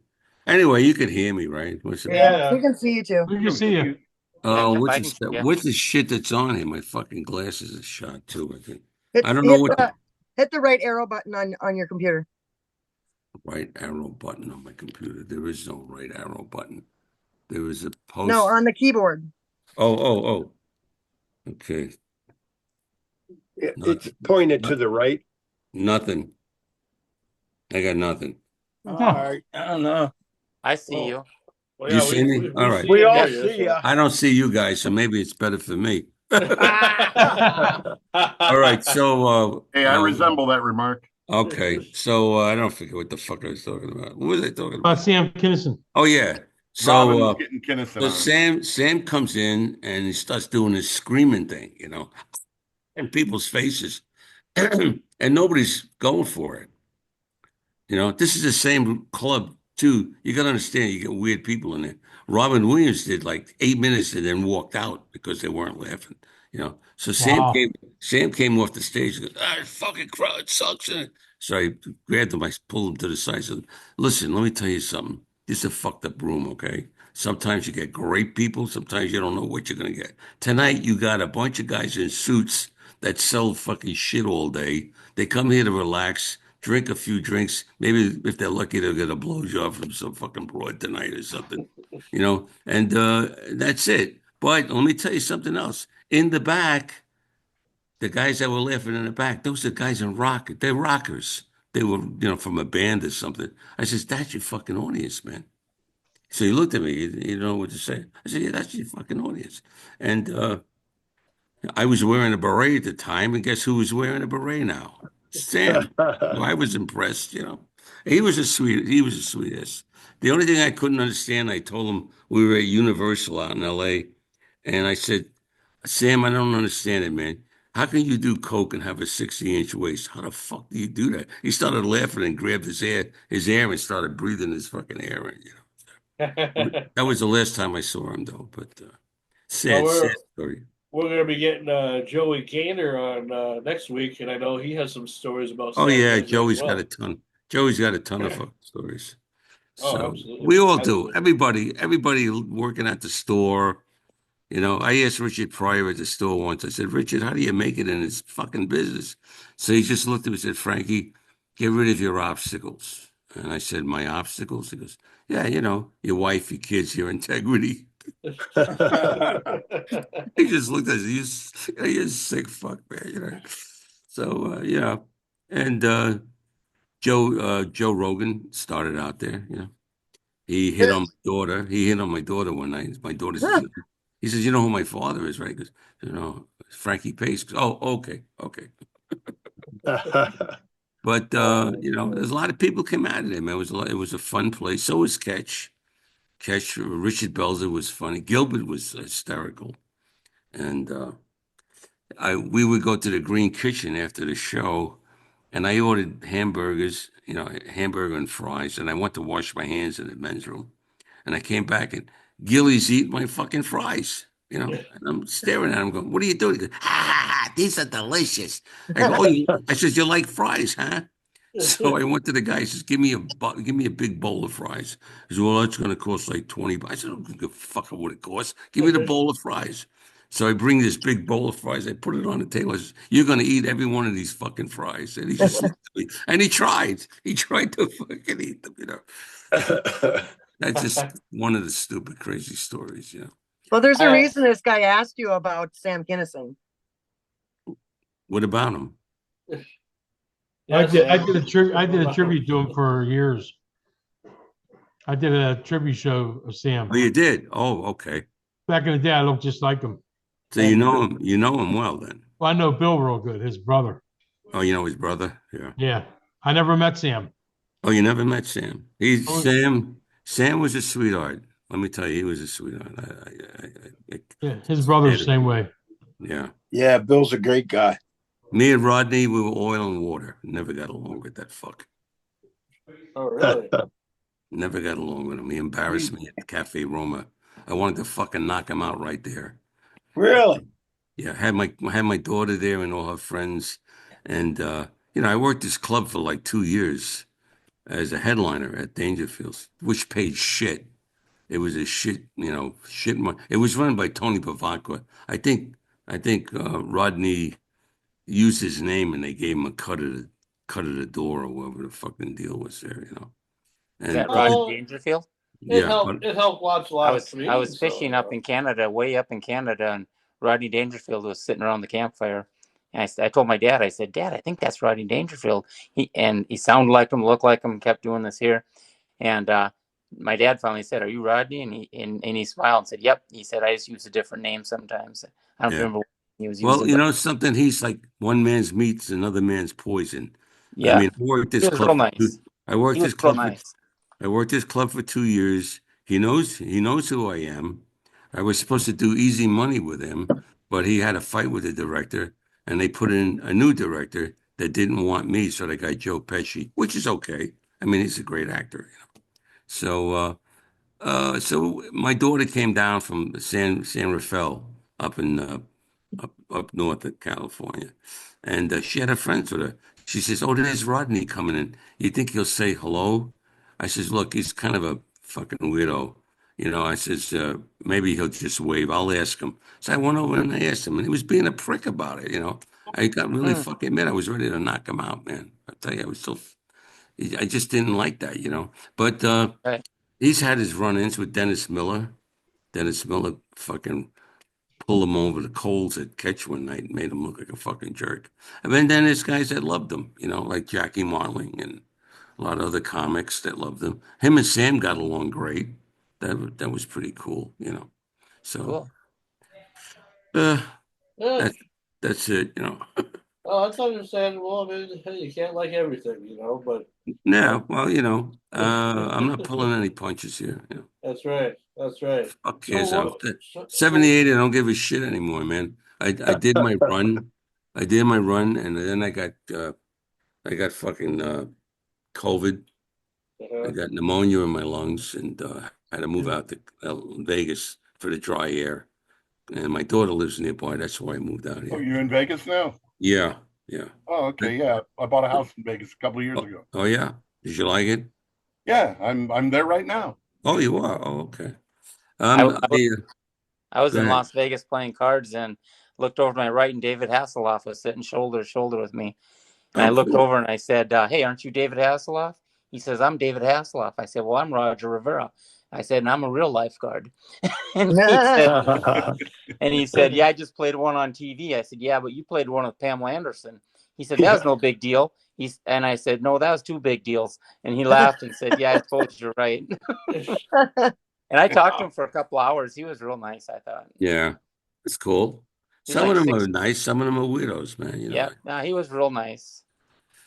I was on a plane once and coming back, I had first class, and Ted Danson sat next to me, Cool. and I'm not the type to go into talking with people, so I just turned to him and says, "Hey, how you doing?" And he just looked and said, "Hi." I says, "I hope it's a nice flight." He goes, "Yeah, yeah, I hope so too." And but the thing was, we were leaving L.A. to go to New York, and there was these this group of people, this mother and father with a bunch of kids, and they had the Disney T-shirts on and the Disney hats, the Mickey Mouse hats. Yeah. And they saw Ted dancing, and they were all like Googling him, his eyes, and I'm sitting there going, "Oh shit, man, these people are really into Ted." And Ted's, you could see, is really irritated, It's like, so they go sitting back in the back, and then we do the flight. And on the way out to get the luggage, we're coming down the escalator, and who's waiting at the bottom of the escalator is the mother and father and all the little Mouseketeers. And I turned to him, I turned to him, I says, "There's no way in the world right now I'd fucking want to be like you." And he goes, "Tell me about it." And he gets down at the bottom, and he goes, "I'm not stopping. I am not stopping." And he just kept walking.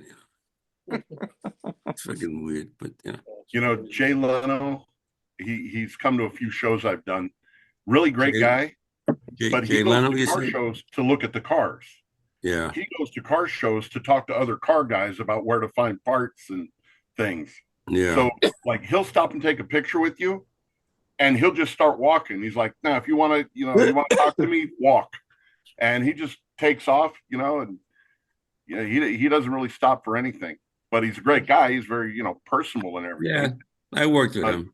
But I've seen him sitting there talking with some guy about some car they both had one of. And Jay was like, "Oh, here, if you could find that." And he pulls out a pad, writes down his phone number, goes, "Here, give me a call." He's just that guy, He was the motorcycle guy to start. It wasn't cars, it was motorcycles. Yeah. And we worked at Dangerfields together. I was actually open for him.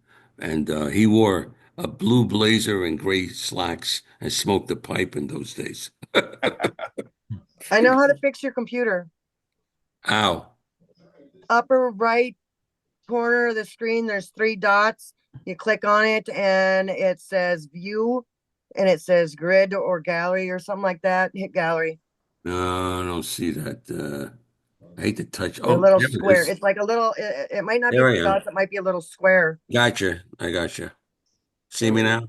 Oh, yeah. We could see you the whole time. Okay. Oh, see, I couldn't see myself. I'm such an egotistical bastard, Yeah. So, Frankie, tell me this: with when you started in introducing the props, obviously that was something that might not have was as popular. Hence, is that part of why you took it and ran with it? And then how difficult was it to come up with figuring out gags that now included a physical element? well, let's see. My favorite guys were Red Skelton, Yeah. Jonathan Winters, and Richard Pryor. And I inebriated myself with these 3 characters in my head. And when I see something, I make fun of it.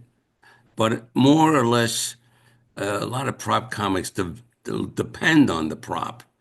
I don't. I become the actor using the prop. Like I do a thing where I take a poncho and I put it over my head and I do a baby being born. So you see my head coming through the poncho. You know, it's kind of like one of these fucking things. Like, It's like the RHYNO from Ace Ventura kind of thing. yeah. So I would do stuff like that, and then I would do like, then I put the thing over my head and say, "So you're from the Middle East? Are you from the North? Are you from the North? Are you from the South? Oh, you're from the South. What's your name? Tony." And I got a big fucking laugh out of that. So I would just develop shit in my head, and I think what's his name? Carrot Top saw me one night. I don't know if they said he was watching me, and but I got my stuff from Lenny Schultz. You know Lenny Schultz? No. I've heard of Lenny Schultz. Lenny Schultz was one of the fucking wildest. Go make me crazy, make me crazy. He was one of these nut jobs, and he would say too. Now after my standing ovation, I want you to help me take my. And I look at him, standing ovation.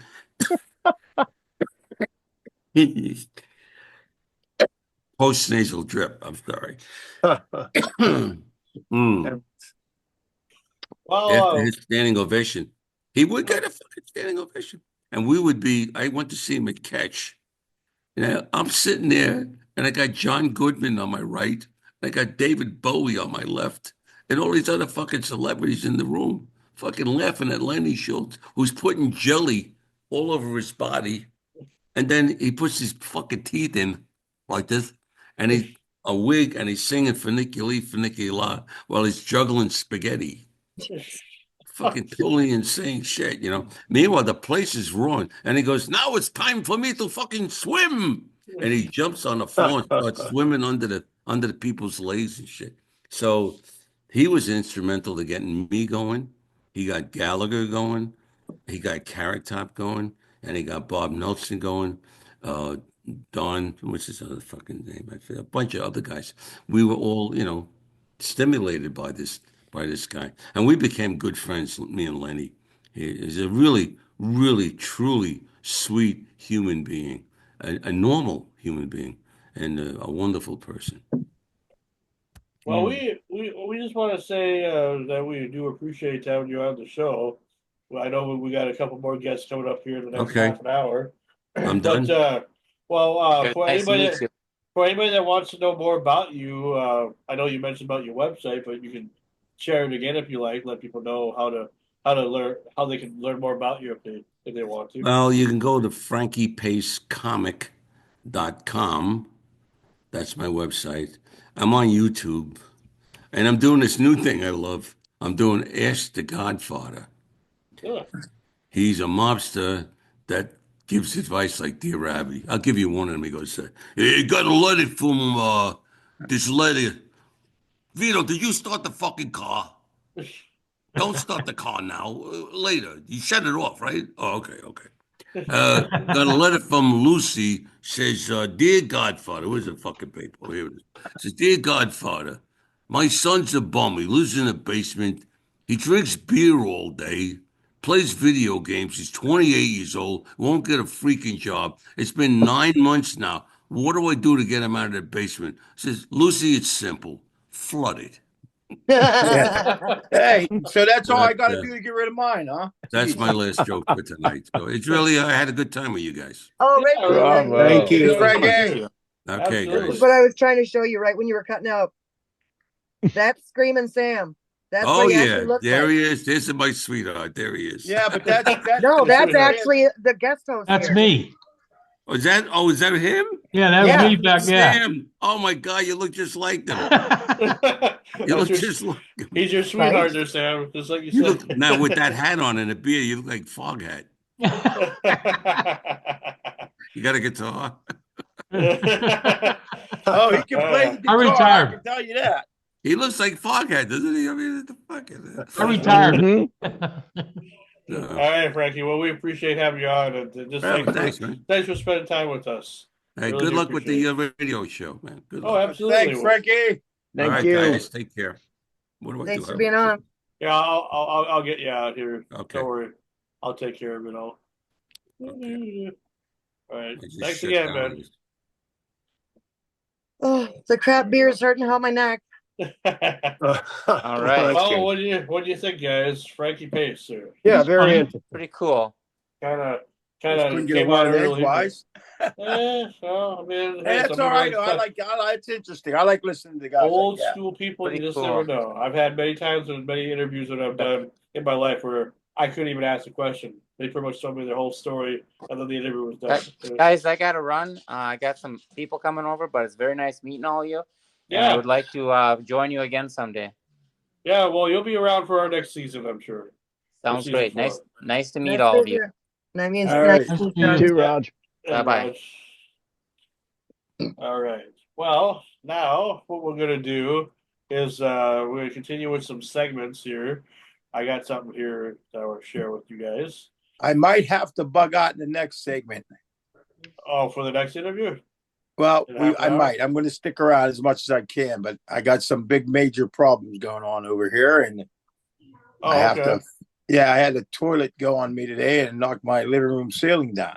Oh, geez. So Oh, I'm great. down there sopping up water and everything else. So Oh, that's wonderful. I stopped for a little bit. My wife's walking by the room and giving me dirty looks. So I think that's time for me to go back down and turn the plaster down. Oh, okay. You weren't doing another colonoscopy, were you? No. Probably. Yeah. That's not till December 20th, right before Christmas. I'm getting rid of all my shit. Yeah. Well, there you go. That's when you should do it. Let's see. Good timing. Yeah, absolutely. Yeah, if you gotta go, Bad Dog, go right ahead. Don't worry about us. We'll be fine. Hey, you got shit to do. Yeah. Literally. You know what? I can't get a break. My car, my warranty was off in September, and my rear end shot, and I got a crack in my transfer case. And it's got Ooh. 30,000 miles. Go figure that one out. Ooh. That's nuts too. Well, let's see. I'm trying to figure out. Okay, computer audio. Okay, that should be good there. My luck's so bad it'd be raining whores, and I'd get hit with a faggot. No fun. No pun intended. If anybody's gay, I'm sorry, but Wow. Yeah. All right, we're gonna do the segment about some funny news, stuff that nobody knows about, that other than the people that have been reporting about it. I got a little funny segment of that here, so hope you guys can hear the audio. Everybody hear that at all?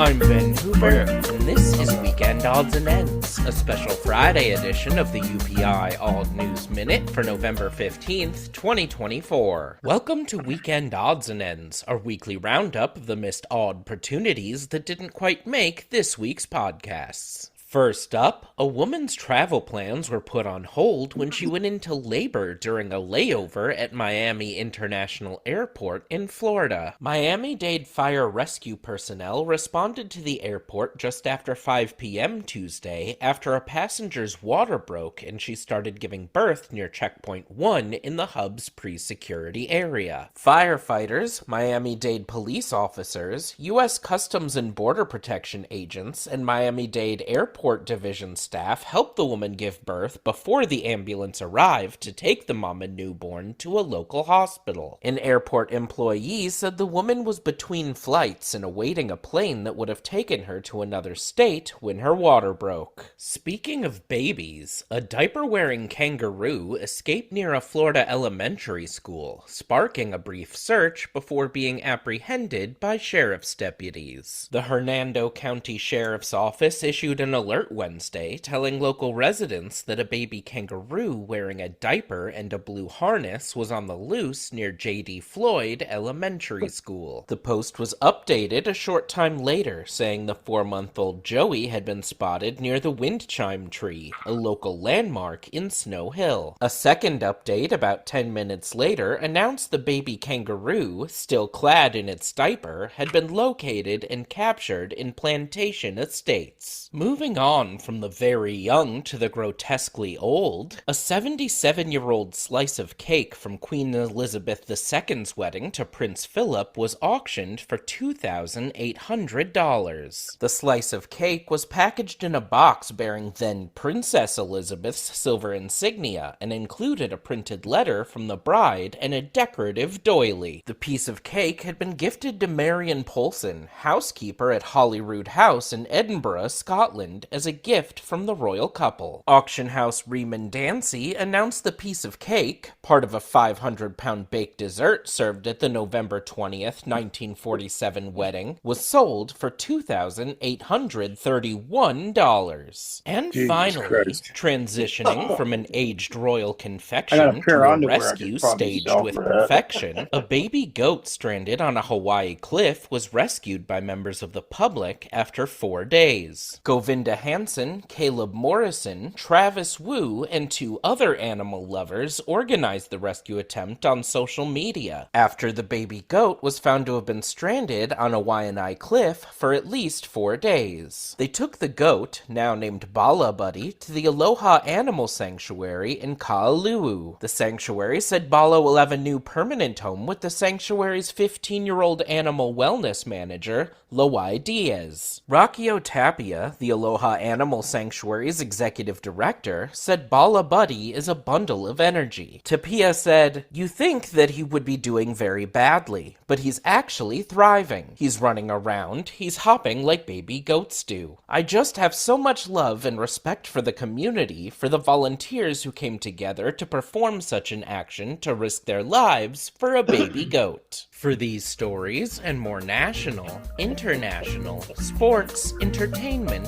science, and all think that from dude United ought to Press get a wife. International, visit UPI.com. Follow the UPI Alt News Minute on. That's why women are not supposed to fly when they're quite pregnant. If you are over 6 or 7 months pregnant, my they wife don't was want you to pregnant. fly because the change in the pressure will induce labor. My wife was pregnant. We had a waterbed, and I come home drunk one night with a pen in the back of my pocket, and I passed out in the bed, and the pen went through the waterbed, and I thought she broke her water, and I'm laying in a puddle of water, and I'm like, "Honey, I'm drunk. Wake up. Your water broke." And she's throwing around. No, I'm dry as hell, and I'm soaking wet. And I tried to get up, and the pen was stuck in the bed and in my pocket. Oh, God. And I got up, and I had a hole in the waterbed. Her water didn't break. Dumbass drunk me fell asleep in the bed, and the water pen in the back of my pocket in my clothes on, and punched at the waterbed. Jean-Claude Van Damme, how are you? I can imagine you doing that. So that really sounds like you I believe do. that. That was my drunken days. That's why I quit drinking. Couldn't handle it. The fact that you had I've done weddings where we've had women who were like, instead of going to the hospital, they came to their friend's wedding. Oh yeah. You know, and they're like, "Well, what do we do if something happens?" And everyone's like, "I'm like, I delivered my own. I could deliver yours." They're like, "You're the DJ." I'm like, "Yeah." "You know how to deliver babies?" I'm like, "Yeah." And they're like, "What?" I just hope the water didn't break during dinner time. That'd have been gross. DJ, delivery jockey. Or if anybody has somebody just something to say that wants to cancel the wedding or whatever, that's where the water breaks. Like, I'm pregnant, so he's the baby's in. No, he plays a song with a lot of jumping in it. I've only had one bride who was noticeably pregnant. Yeah. Ever. In 45 years of playing weddings, I've only had one bride that was noticeably pregnant. And her dad showed up wearing board shorts and a tank top and asked when the mosh pit was going to start. And I said, "It's not." He says, "I'm the father of the bride, and I won't pay you if you don't do a mosh pit." And I'm like, "I got paid 2 weeks ago, and I'll pack my shit and go home now. What do you want to do?" At least he didn't have a shotgun. Yeah, that's I was thinking it was a shotgun wedding. Well, You're going to marry You're this. gonna say he was in bib overalls. You're going to marry and a this straw bitch hat whether you and like it or shotgun. not. You're gonna marry your sister. Yeah, that's how it's gonna be. Why did you get your sister pregnant? God damn. Keep it in the family. When this couple got married, they used to come to this club I DJ'd at. And so they hired me to do they found out I did weddings. And they're like, "Yeah, we want you to do our wedding." I'm like, "Okay." They're like, "Now, Grandpa's going to be the preacher, and you can't play any of the club stuff till he leaves. I'm like, okay. So the first part is just all regular wedding dance music kind of stuff, you know. And Grandpa leaves, and they're like, all right, we can do it now. And so I start playing this was back in the 90s, so I'm playing all the nasty club stuff, you know, the Lick It. And, Yeah, Stroke it. and Mama go Stroke me. all that stuff, you know. I've got And, big balls and everyone's out there dancing and everything else. And all of a sudden, this girl's out there. She had to be like 38 double G or something, just huge. And her tube top comes down. And everyone's like, "Woo!" And I'm thinking to myself, that's the bride's 14-year-old sister, guys. Oh, shit. We're all going to jail tonight. or hell. So yeah, and we danced for a little while, and then they packed everybody in the limo and went to the club to finish the night. Wow. I thought you were the club. Well, I was until the limo arrived, and then they were, because the club after 2:00 when they got all the alcohol off the tables would go until like 4. Yeah, and they knew they that's couldn't what they do that Pittsburgh. in their mom and dad's backyard. Jeez. You know, with I don't neighbors and everything else. I don't want to change the subject or anything, but I actually watched your interview with John Roberts, Oh yeah. and that was the most interesting interview I think I ever saw, because you know, just knowing John through the show, and you know how much he enjoys what he does, and find out about, you know, he was more depth into the plane wreck, which we didn't really ever, like, we knew he was in a plane wreck and survived, and he talked about that. He talked about his family. I mean, it was just a wonderful interview, man. I was doing my walking on the treadmill when I was listening, and I really enjoyed it. Well, thank you. I gotta run downstairs. I tell you, I love John Roberts, man. He got the best voice I ever heard in my life. What about me? Though? You love Well, after I listening asked to all the DJ questions. Ken here, it's pretty weird after, you know, doing this stuff for over 4 decades, getting interviewed. I've done so many thousands of interviews in my time, and to show up in a bar in little small Northwest Minnesota town in my Blaze Orange, because I just come from hunting. That was and great. Sit down and do an interview with Frankie. Yeah. Was pretty cool. We wouldn't have Really it any enjoyed other it. way. I mean, if you'd have worn anything else, we would have been pissed. That's right. Yeah, that You're was up really... there. You're up there in no man's land, anyways. I thought all them hillbillies wore orange all day. He does it, and the well, best part, he does it in a restaurant. Yeah. You know, it's not like they're whispering in a corner. Yeah. I mean, I imagine people were watching this stuff. I mean, they had Oh, to. yeah. We Well, we had for them. you should have seen this was our gallery. We had these old ladies that meet every Saturday morning, I'm guessing. There's like a dozen of them, and you know they meet there for breakfast every week. Yeah. And then my guys from my hunting crew that are over on the other side of the bar, and they're already drinking beer, drinking whiskeys at 10:00 in the morning. And yeah, I finally, commented because he I'm was doing drinking the beer at interview with- 10:30. Well, I'm doing this interview with Frankie, and we're way in the back of the bar restaurant, and the waitress isn't getting I'm trying to nonchalantly get her attention, so I finally text one of my hunting crew guys at the other end of the bar and said, "Please get me a beer." And they brought me a beer. Yeah, and then they all went back out So it hunting worked out again. pretty good. He did. If you And guys then we didn't went see that back interview, out watch it, again. because you'll learn a lot about John Roberts.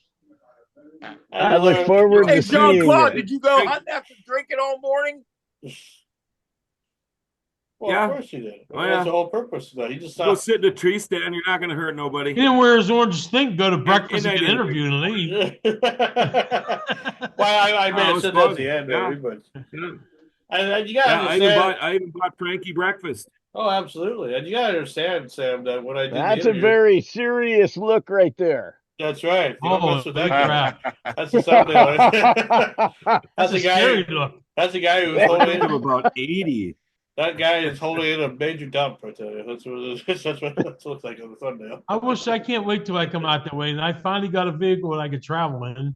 So hopefully Yeah. my brother's serious about traveling. And next 'Cause summer, I'll- we're going to come out. I'll gladly interview you guys Up in the again. And summer. we'll do a group interview. Like a Definitely round come out in the table. summer. Yep. Yeah, I don't want to come out there in the winter. I have enough winter around here. Well, you don't worry. You won't No, have you to. don't want to come up here in the winter. Winter sucks. No, up that's here my unless you play intentions, hockey man. or As soon as summer Bill's comes, redfish. we're heading out. Well, Yeah, we're getting down to like know, 32 here. just know that the month of May, I'm planning on taking off for Washington for about a week. That's the month we're coming up. I'm gonna go. Yeah. So if you come up, That's come up where I after was that. heading to see you that way too. Yeah, Note yeah, to yeah, self, yeah. Frankie Well, will be gone. Well, we'll be I'm doing gonna the be in show Maine. from his house. We'll be doing one of the I'm episodes going to from be his in house. Seattle in May for 1 or 2 nights. So I was kind of hoping too. I don't know, Frankie, if that's when you're there or not. I have to look, but I was Mine will hoping be even after if Mother's swing Day. through. I'm hoping I can run into you, Lance. I think Yeah, I it'd be think awesome to meet we'll you, have to man. make something happen. That's for sure. Yeah, if we can. I heard the rain in Maine is mainly towards the plain. Oh, wow. I think you've got Over it. the falls. And then your balls. Anyway, Yeah. Wow. Should I walk into when I walk away? Yeah, it'll probably be at the end of May or first week of Yeah, June. because what my plan is for season 4 of the show is that if we start, whether we start on the 6th of January or the following week on the 13th, we're gonna try to have it go until the end of June, and then we'll take the month of July off, and then we'll come back in August for season 5. That's kind of what my plan is for season 4 anyway. Because I figure we're doing things a little bit differently, as far as starting, and it doesn't matter if we start the first Monday of January or the 2nd. It's just I want to at least try to get every season to have at least 16 to 18 episodes. This is when we'll have at least 20, for this season, and then pretty soon, probably within another, maybe by the time summertime rolls around or whatever. We got to do something special for our 100th episode, because by the end of this season, we'll have done a total, including last year, 54 episodes. So, and I'm keeping track of all that. So, we're not that far away. Where are you? That's right. That's right. I used to keep track of all my shows. I think we did over 150 TV shows and over 100 radio shows, and Oh, absolutely. we hustled, man. Well, I got one more segment here before we get to before our guests come on, and this will be kind of fun because this is another Jay Leno one. But because it's the holiday season and stuff, and we're getting ready for Thanksgiving and Christmas. Well, here's some stuff that he did, a Christmas version of his segment about the dollar store before dollar stores were cool. They're cool. I think so. I think they are. All right. Now, Christmas is just weeks away, and if you want to shop for loved ones without going over budget, I'll show you how you can stretch your money by shopping at the 99-cent store. Actual products we bought at the 99-cent store, and maybe there's one little flaw or something that you get them at this. I know the band loves it. I do all their shopping every year. The Christmas bonuses, it cost me maybe $9. It's a heck of a deal. Now, I saw these. These are real. I'm sure they're delicious cookies, just the name. All right. Okay, they are Mega Choke. Chocolate-filled cookie. Now, they're fine. It's just the name might put you off. Mega Choke. Beautiful stocking. All right, looks hang by the fireplace with cheer. Look, see Santa's coming. Okay. All right, so there's but most kids now are illiterate. They're not going to know the difference. So you put this up. It just looks pretty. Just because of all the ho ho ho. I thought that's how you spelled. Now this is 3 pencil sharpeners. Let me open this up here. Look, there's 3 for 99 cents. Okay, you see, it's a little kitty, and apparently you just stick the pen in the.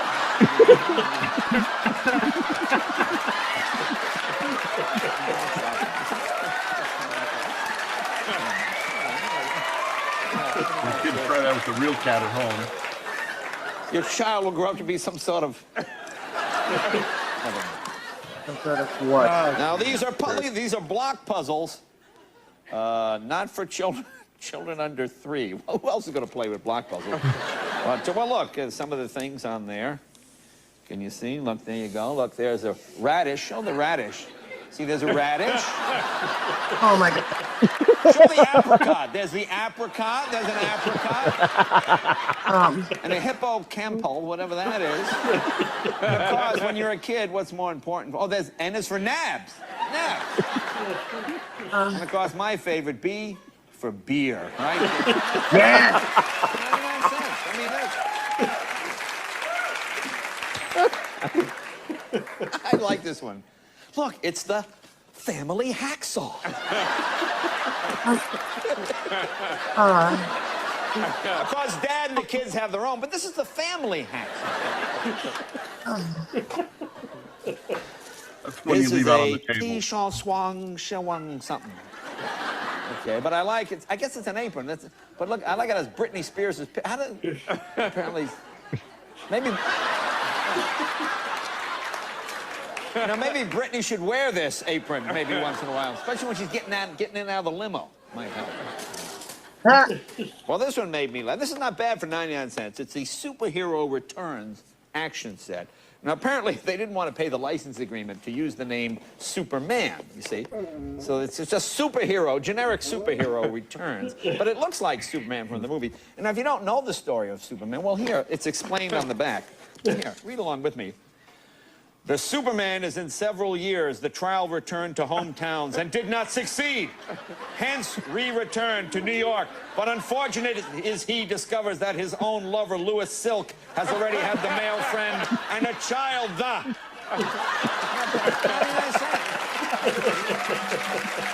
Good Lord. Frank looks like, I guess, at Christmas time and cooking a turkey baster. Perini turkey. I like what it says here. Look. Can you read it? For everyday pleasure.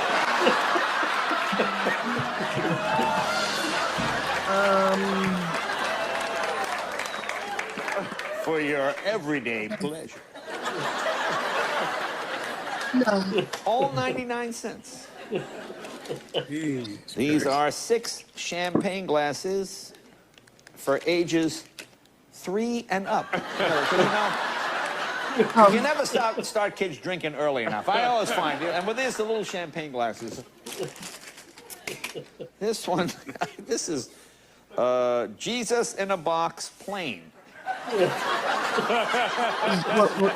A size 6-inch glass. That's a Jesus Christ plain. That's what it says. I know somebody that was considered people get a little scared this time. Jesus, right? You got to pay extra for the fancy multivitamin tablets. They're important. You want to take multivitamins. Right. I don't know how you swallow this one. This is a multivitamin tablet, as you can see. It also works as a dog brush, too.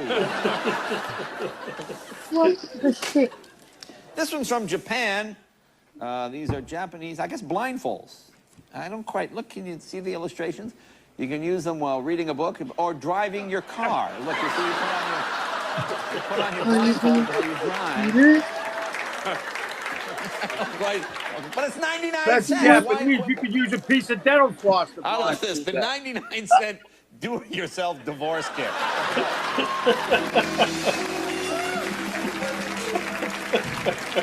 How bad are your assets that you're getting this at the night? Let's see, what's that, 45 cents each, honey? No, that's 51 cents. Oh. Which one is next? Oh, the same people that bought their pregnancy test Chatina there. Yeah. Ginseng Dieter's tea. Look, maybe Barack would like this. Look, it says no additives and no conservatives. No additives.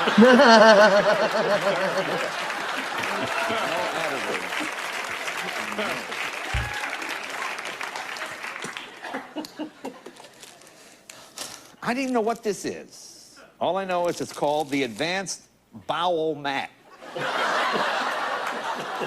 that means. Just the regular bowel mat seems better.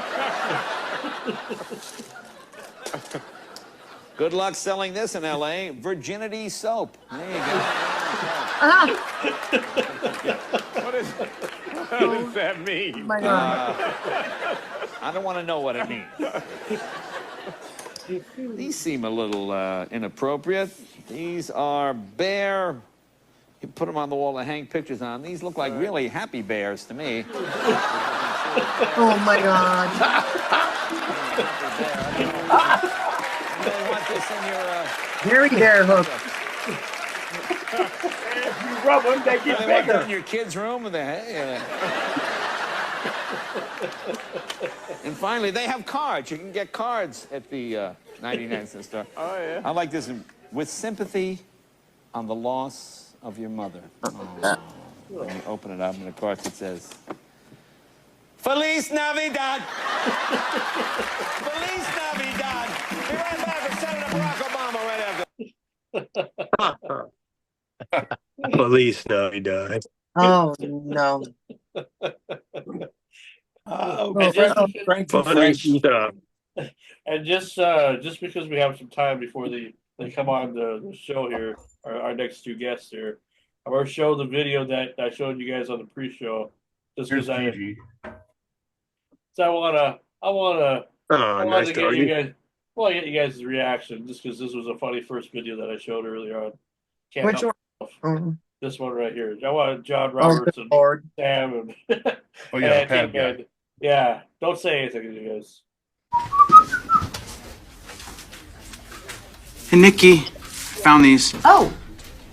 Thanks, Brian. What are those? They're wipes for electronics. Yeah, like computer monitors mainly. My computer monitor is very dirty. May I have one? Sure.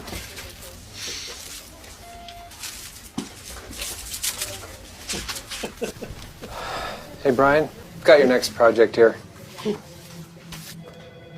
What are you doing? Oh, I'm using these new cleaning wipes from Nikki. They work really well. Plus, they're sticky.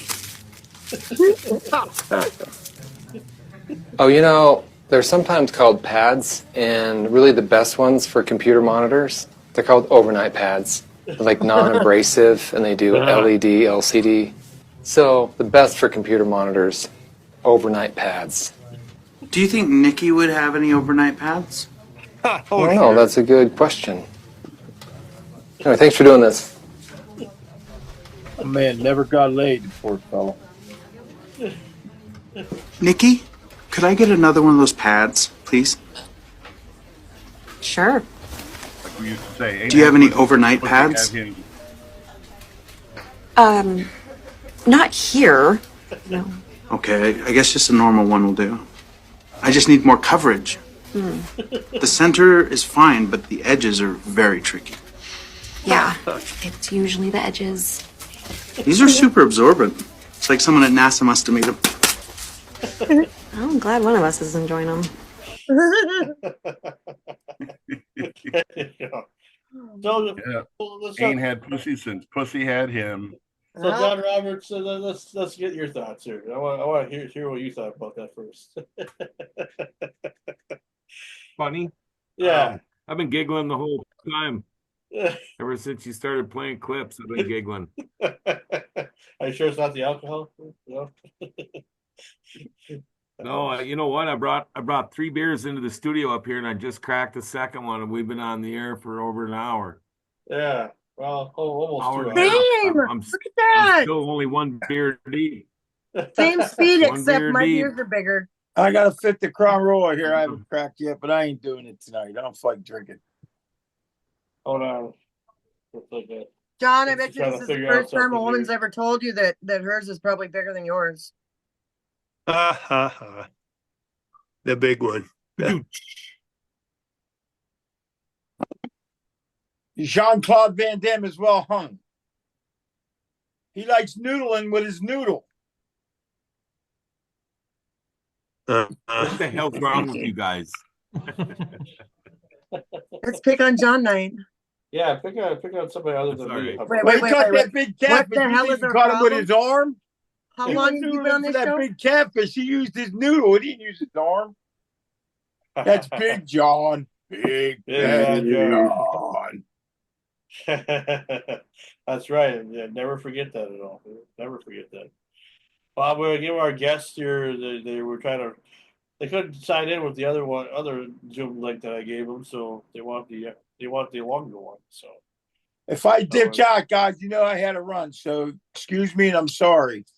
Because Oh, you that's had the all right. runs You're earlier. fine. You I had the have an runs earlier. emergency Yeah, here, and absolutely. I got to get it fixed before the plumber comes in tomorrow. See, well, earlier we thought you were just talking weird or whatever. Then when you talk about your bathroom stuff, I'm just like, oh, okay, so it is making sense here. Okay, interesting. That's my luck, buddy. Yeah. Uh, Let me try to Take copy it and with a paste grain of that. salt. Just laugh about it. Well, we did. You know, I still enjoyed your comedy from last week. That was pretty. Is that the only thing you ever did as far as your? No, I did something for Nickelodeon too, but I don't know where it's at. I never posted it. You did comedy for Nickelodeon. Yeah, I did a 6-minute thing for them. Is that place you did up in Brookline or something? Or No, up in I did that. Well, remember I had to borrow your buddy's leather coat, Jimmy Scheller. oh yeah, Yeah. Then I did one up in Brookline too. I don't know where that one. We never filmed that one, huh, John? no, I didn't go. Oh, You got I thought paid for that. I got paid. I thought you were there on that one. Did you ever meet a guy out there named Josh Yon? Josh in Pittsburgh? Josh Yon, he's about 6'6" with Nickelodeon. No. He's a I only DJ did buddy of one- mine. He's done a lot of stuff with them. I only did one little little spoof with them, and it was only it was like a commercial type deal, and it never aired. So I got paid for it, but it was just like a trailer we did, and it never aired. Yeah. I keep getting messages from Renegade Radio about joining their. Yeah, I'm sending. Am I here? Yeah, you're here. I'm trying to get. I'm sending to our guest here. So Oh. I had just copy and pasted it a different way, so I could send it to the phone. But RHYNO has made it. He's the first one here, or our second guest anyway. I did a commercial for Armstrong Cable. It was pretty good. Yeah, we've seen that one. I've seen that one. I just saw the blurry version of the. From the TV Yeah, I got the tape here, but I gotta get it sent over to VA to from the tape to the the new CDs and that. Oh, I gotta find somebody who can do that for me. Anybody what's does up? that. You got any video store? What's up there, RHYNO? How's it going? Good evening, Stephen. Absolutely. Did you send that link to Frankie as well then? Oh, I don't. Apologies for Frankie. He forgot that Monday nights is his softball league, and he's their only pitcher tonight, so he had to go. He couldn't beg out. Oh, okay. All He right. said, Well, if you find time in the future, reschedule him. okay. Yeah, because I really would like to talk to him about this movie and everything. Because that looks like the trailer looks really, really good. Yeah, it What did. was They just had a screening at that private Beverly Hills club that's on a rooftop on Sunset. I can't remember the name of the club. For about 50 industry insiders, some people at CAA. I know the producer for Field of Dreams was there, and Frank was very happy with what he saw. Of course, as any actor, and I can see a point. Frank was complaining that in the middle of some of his most empathetic and heartfelt moments, they were cutting away for a reaction shot from this girl they hired. It's literally her first film. I don't know what she does on YouTube or Instagram or something, but she's got a couple million people following her. One of the reasons she got the job, and it's in the middle of you want an actor to get in a good actor to get in a film, you got to give them great monologues, and all your Academy Award type nominations are based off a great monologue or a great performance, and you don't cut away from Anthony Hopkins in the middle of a monologue for some young lady's reaction shot. And apparently, they weren't very impressive reaction shots. She was pretty much sitting there like a deer in the headlights.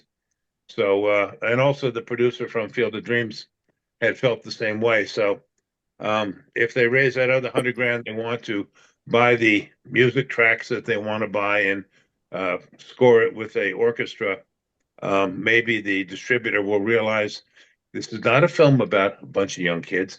It's a film about a psychotic barber that is killing people right under your noses. And the kids are fodder for that meat grinder. They're not important, you know. But because who remembers any of the kids that Jason killed, or Jamie Lee Curtis is we follow because she's she's Oh, made come it on, to Sydney. We all right. remember Sydney. Right. Okay. So there's a few in there you remember, but generally speaking, those that get killed, you don't. Right, And right. so I didn't have a chance to see the film yet, just the promo clip that I sent you. But it's definitely a tour de force performance by Frankie. Honestly, I don't know any actor that would have had the skill sets from his previous life or the pain that was necessary to bring this character to life. Frankie's really been through the meat grind himself in life. Bad choices, drugs and alcohol brought some of those on. Abandonment issues from his childhood, mother giving up to 7 kids and just leaving. So that was all the stuff that he was able to dredge up, and it was very painful. I mean, he was on location 5 weeks, I think, and literally every night, just talking to him on the phone, trying to keep him in the zone and not walk off the film, kind of thing. Anyway. Well, hey, I mean, if we ever get a chance to talk to him, or if we ever reschedule, that'd definitely be a highlight for the new season. Anyway, that's Hold for on. sure. I'll get my glasses on here for a second. Oh, you got your Christmas Thanksgiving set going there already? Yeah. Oh, yeah. Absolutely. Absolutely. That's all thanks to one of our producers, Jeremy, who does good. They're good going to a fonts fucking anyway. Target store. Yeah, that's right. That's right. Next time I'll put some big balls or big red balls right around. No, we don't want. Nobody wants to see your big red balls, Sean. He's talking about Jeremy. He produces. Well, he does some production for Sean, and he also produces. He produced all of most of my late boyfriend's music videos, and he's producing my other podcast that is the Buzz with Mama T, where I interview musicians. So that was just a quick introduction, because we do kind of a round robin thing here. Okay. So you are what is the name of this movie that he's working on? Bad Haircut. The director and writer won the Palme d'Or for best short film at Cannes a year or two ago, and that's what got him the funding to do this one. And there was some good supporting cast. Martin Klebe, the little person pirate from all the Pirates of the Caribbean movies, was Frankie's sidekick in it until Frankie kills him. Jake Busey came in to be the sheriff, and as is, they had found a quarry they could put the ice cream truck that he kidnaps or disposes a lot of these people. They found a quarry that they could push this ice cream truck on fire with him in it, not in it in real life, but in the film, over, for his fiery, watery grave. But that being said, depending upon the reaction to the film, Mick, his character, could survive and come back for vengeance. So we'll see. Wait, what's the name of it again? Bad Haircut. Bad Haircut. Okay, I already knew this. How did I already know this? Sean, tell me how I already knew this. Because you know everything? I don't know. No, Hey, the actor that, yeah. I got a question for you, RHYNO. Did I already do my homework on Frankie Ray? You probably did. You probably talked about him about it last week or something. Yeah. Yeah, Frankie did his very first film with me. He bullshitted in his way. He had just gotten out here from Vegas, where he was a car dealer and a ballroom dance instructor for 10 or 11 years. And somehow, back in the day, there still is a magazine called Backstage West, and any actor Thursday night would be at a newsstand waiting for that 12 o'clock delivery, because in the back was all your breakdowns. I mean, if you didn't have a theatrical agent, that's how you broke into the business. You found non-union or B or C quality pictures. You would find something that fit your description with an address. You would take the correct photo, your resume, you'd put it in an envelope with a stamp, and unless you had the actual address and you had the balls to walk it into casting, say, hey, listen, I was just in the building or down the street. I heard you casting. like to, give you a submission. That was the way we did it in the old days. Now it's all your agents just point and click and submitting, and same thing with self submissions. But that film, that was a real that was Menachem Golan had just broken up Canon Films, and he had formed a company called 21st Century, and this was one of his first films he produced called Prison Planet. And Frankie got cast as my sidekick. The concept of this film, high concept, we're bad people that have been teleported or put on this prison planet. And what do we do for a living? We capture beautiful virgins on a prison planet. He found beautiful virgins, and we sell them to a guy in we sell them to a guy in a spaceship, and he leaves with them. Now, why we don't leave? We don't have any collars or exploding pills in our head. We're just living in tents, and we're capturing beautiful virgins and selling them. So he was cast as my sidekick, and we bonded over the production vehicle. They had bought a 65 Mustang, cut the roof off of it, took the doors off of it. They hung snow chains for doors. They put an animal skin across the front, and they put this big ass ray gun in the back of it, bolted to the floor that we don't use in the whole film.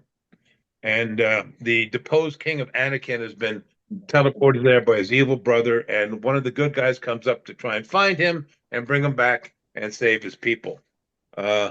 So he is cast as my sidekick. So I'm shooting literally the very first scene of the film, and Lee Strasberg, method actor, me. I'm ready to come flying into the Hellbenders camp, turn the car sideways, jump out. We got him, open up the trunk, and there's Blaine, and the car won't start. They're literally pushed into the frame, and this, of course, did not sit with me. So when we got the opening shot done, I grew up in a gas station. My dad had Esso gas stations back in New Jersey. Esso. So we got the hood open, and I'm trying to figure out why this thing won't start. And next thing I know, I got this skinny white boy with a lock of blonde hair under there with me. And we diagnosed it. We go to the producer. We need $200 and a Pep Boys. So a couple bucks later, we had an alternator, a battery, and a water pump.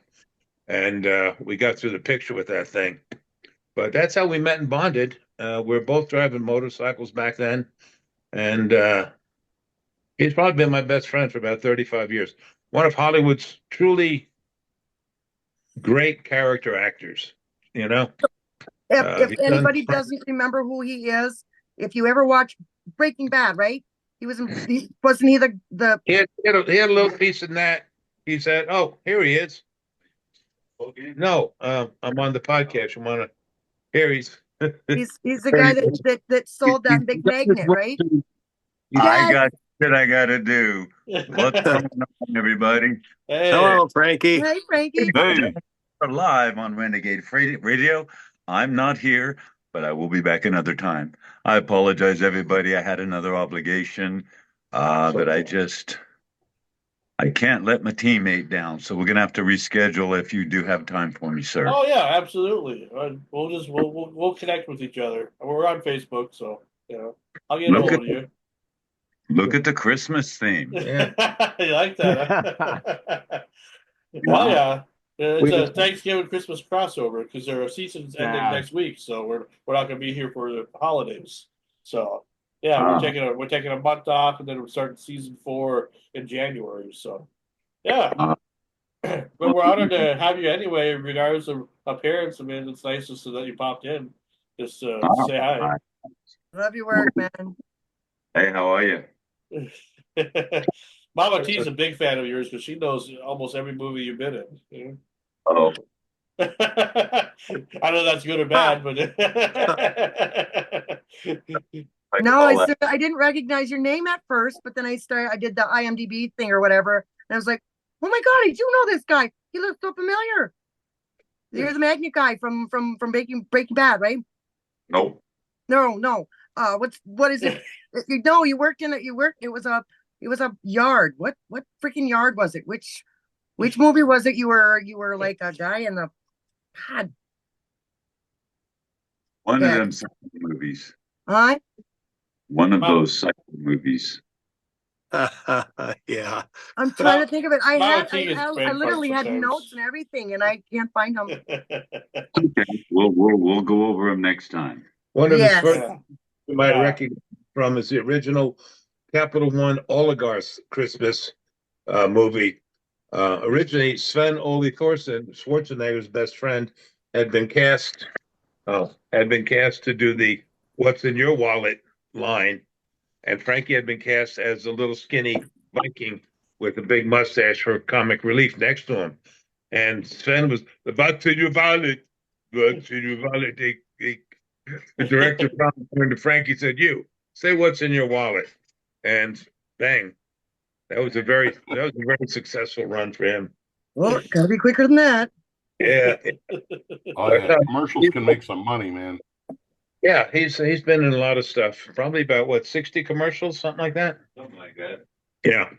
Wow. So Now you're a zombies. baseball player or a softball player or whatever. Yep, tell him to go pitch a no hitter. He's one of the, I have been in the Stuntman Softball League for probably my 35 years, and they asked me one year. They came up a team short, so they said, "Listen, it's better if we have 8 teams. Would you put a team together?" And I brought Frankie into the league, and he wanted to know how he can play on a more regular basis. And I said, "Learn to pitch." And he's probably one of the best damn pitchers in the league. He drops these bombs. They catch the corner of the plate. Drives batters crazy. Unbelievable. But yeah, well, you're valuable to the team. You're a pretty big dude. Were you an athlete growing up? Yeah, I grew up in Westfield, New Jersey. 69 and 70, we were the New Jersey state champs, undefeated both seasons. I was a Football, tight end, baseball, what? Kickoff team, return team back then. I was only about 190. I got discovered in New York when I was studying with Strasbourg by Elite when supermodels started. All of a sudden, you had these 6-foot tall women, and you put them in heels, and a guy that was 6 foot tall, 40 regular, they couldn't walk the runway with them, so they needed 6'3", 6'4" guys. And I was getting.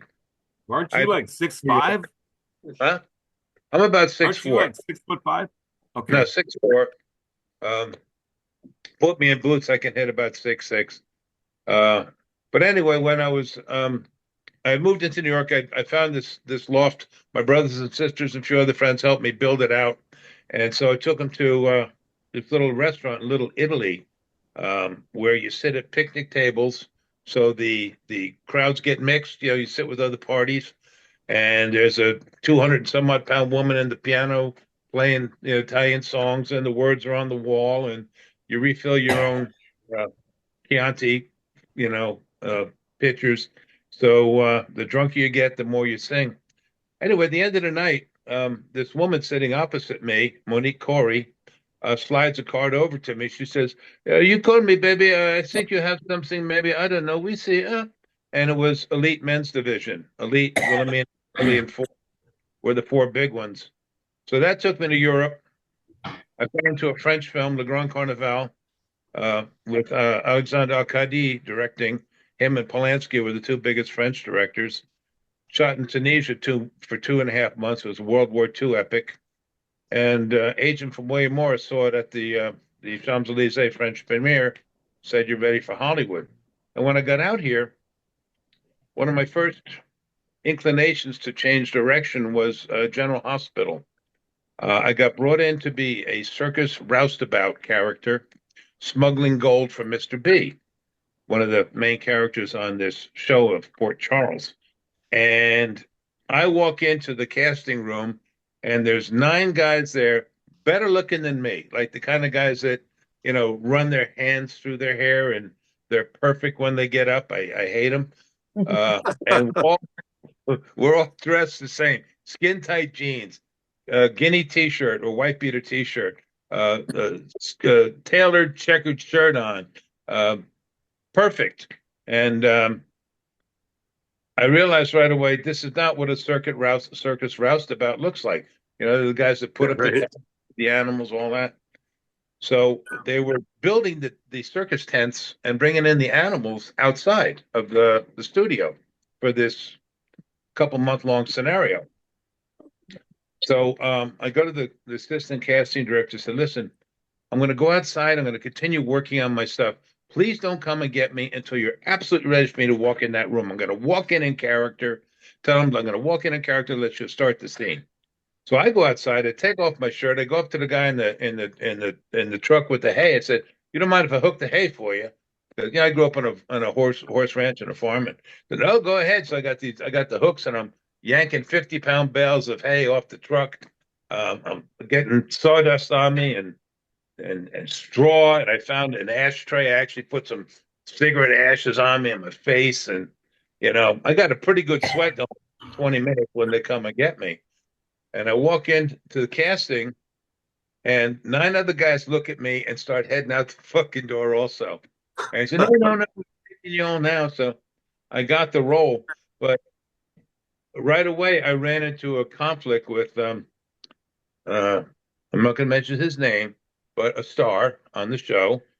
But if you know the show, Frisco and Felicia were being chased by the police. So we hired Felicia as our belly dancer and Frisco as a roustabout. We had just put a chest with a false bottom full of gold into one of our trailers and locked it. I walk away. I come back to find this new guy picking the lock.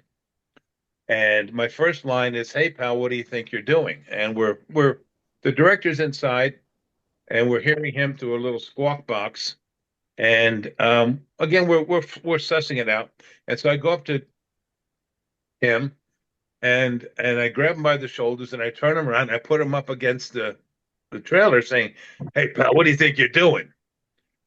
And this actor thinks that that's too rough, and we get into a conversation.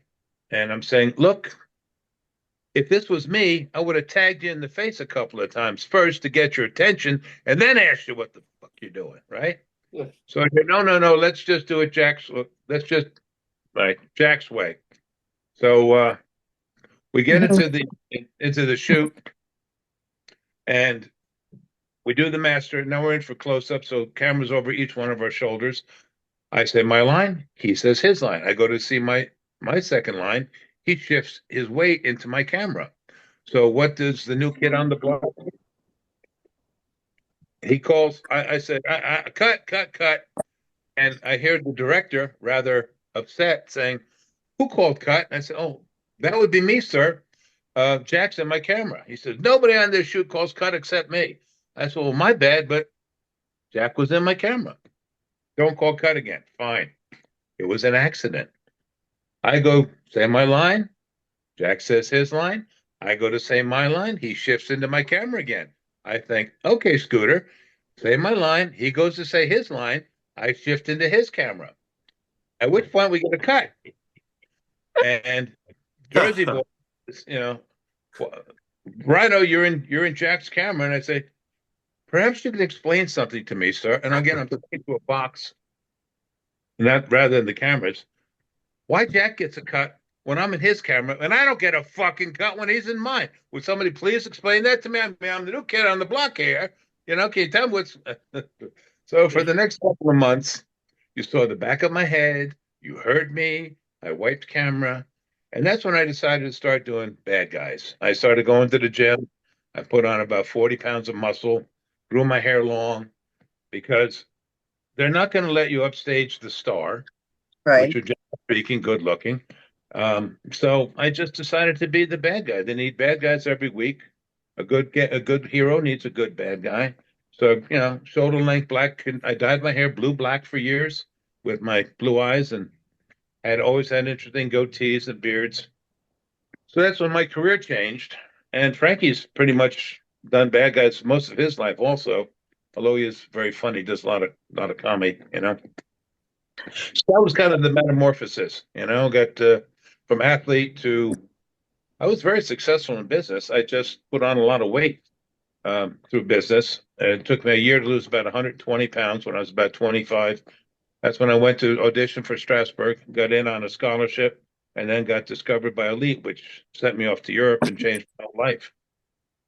William Morris brought me out here 30 some odd years ago. If you, But I very, very quickly got into that Me Too thing that the women, everybody was saying, you know, Ryan, you really should go out to Joel Schumacher's parties in Malibu on the weekends. That's where all the good directors are. And I had already heard about Joel. So I said, no, thank you. I'll slog along over here. Took me a couple of years to get my SAG card with that attitude. I think it was Wishmaster 2 I got my SAG card on. So quite the voyage. Yeah, Well, it seems like you got a really good voice too. It's like I've heard that voice before. You know, like you're talking about doing commercials and stuff like that. Either that or you have that similar voice of of these guys that do the trailers. You know, there's a certain group of people that were really known for trailer voices, and you kind of have that. Well, the voice. Yeah. He actually donated the voice lab over at Screen Actors Guild when he passed away. They have a beautiful lab there where they teach you how to work on a single mic or in groups. Oh. Matter of fact, Nikki and I had gone to one of the introductory classes, and just as we were supposed to start going back, I think COVID hit, and that slowed us down for a couple of months. and some of your pictures look like Rip on Yellowstone. Actor Rip. What's going on? I was thinking that. I didn't know the show that well, and I didn't have Paramount Plus when I got this audition for this great character on Yellowstone. See what Rip looked like. So who do I go in looking like exactly freaking like? I look like twin brother or his long lost brother. I mean, same beard, same hair, damn freaking outfit. It was a beautiful part too. Absolutely beautiful part. And it was a 7-page scene. I was off book. I had it all memorized. I made the casting girl, laugh at one part and get a little choked up on the other. And I thought for sure I'd at least get a call back. And just recently, I watched all 5 seasons of Yellowstone on was Hulu or one of those things. Paramount Plus. As soon as I said Rip, I said, you got to do a little bit more background work before you go in on a show. Well, I was going to say too. I mean, you also have that Dave Bautista look. I'm surprised you never doubled for him at all. I did. Most of his movies. Dave in Stuber. Oh, okay. I know that movie. In Georgia, but it was supposed to take place in L.A. And I don't know why, but his regular stunt double didn't want to come out to L.A. or was unavailable, which is weird. So I worked with Dave for a couple of weeks, him and Kamal Najani on that film, of the driving scenes. That's a good movie. Most eloquent, most well-studied, hard-working actors I've ever met. And then I worked with Dave again when they did that thing with when the new Z car came out, the new 400 horsepower Z that was a throwback to the 70s Z. They did said other actor's name. Eugene Levy. Eugene Levy was Schitt's Creek. Was that they did a little mini movie, 3-minute movie chase scene through downtown LA in the Z with Eugene in the new Z, and it was so nice seeing Dave. Jonathan is manager. This gives you an idea about him. Jonathan was a lifelong friend. When Dave started wrestling, they would travel together, and he made sure Dave had everything. And this is when you were making no money. And as Dave grew in the business and grew in success, most people, when they get to a certain level, would shed that old relationship. They'd find a new power broker, manager, or what have you, a lawyer. And Dave stuck with him. And Jonathan not only learned the business well, they grew together. He's one of the nicest guys I've ever worked for, Dave Bautista. Nothing but props for him. Oh, that's cool. I want to just say something real quick about when, if they put you in a scene where you're supposed to throw Jack Wagner, right? Against a You know. if you're supposed to fucking throw the guy, if you're supposed to make it look real, it's gonna feel real too. Yeah, I said to him, I said, listen, I know you're the star. I'm not going to hurt you, which I think is what bothered Jack. Um, but I really feel we just hired you. I've got a chest full of gold in there. I come back trying to find you picking the frickin' lock. The character's gonna be upset, right? What are you doing? It You're called being for a good some- actor. Oh no, just turn Jack around with your words. Okay, I'll turn him around. Got Rich, turn around. Turn him around with your words. one of my first lessons in Hollywood. Don't fuck with the star. Oh, sweetheart. Oh boy. That's something. So you actually doubled up. You actually doubled up for Steven Seagal, huh?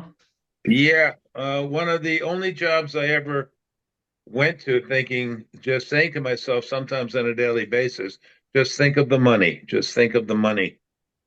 I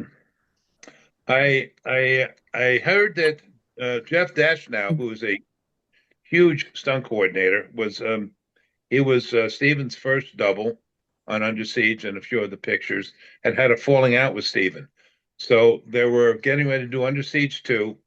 And this is back when you could just pretty much walk on a studio lot.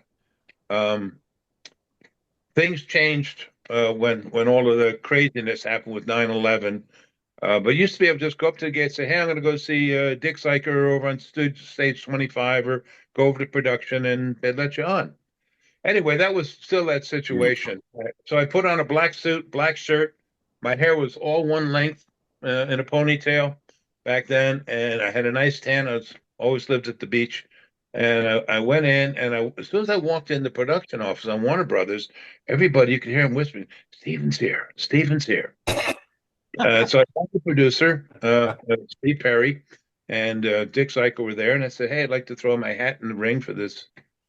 So anyway, a couple of weeks later, I've gone through approvals by everybody, and I was told, lose a few more pounds, because Steven's very thin, which he wasn't. And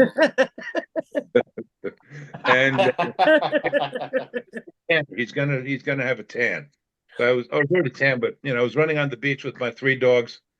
We'd run the Marina Del Rey Peninsula every day, and do it just my Speedo, so I'm getting tan and what have you. So I'm on the beach.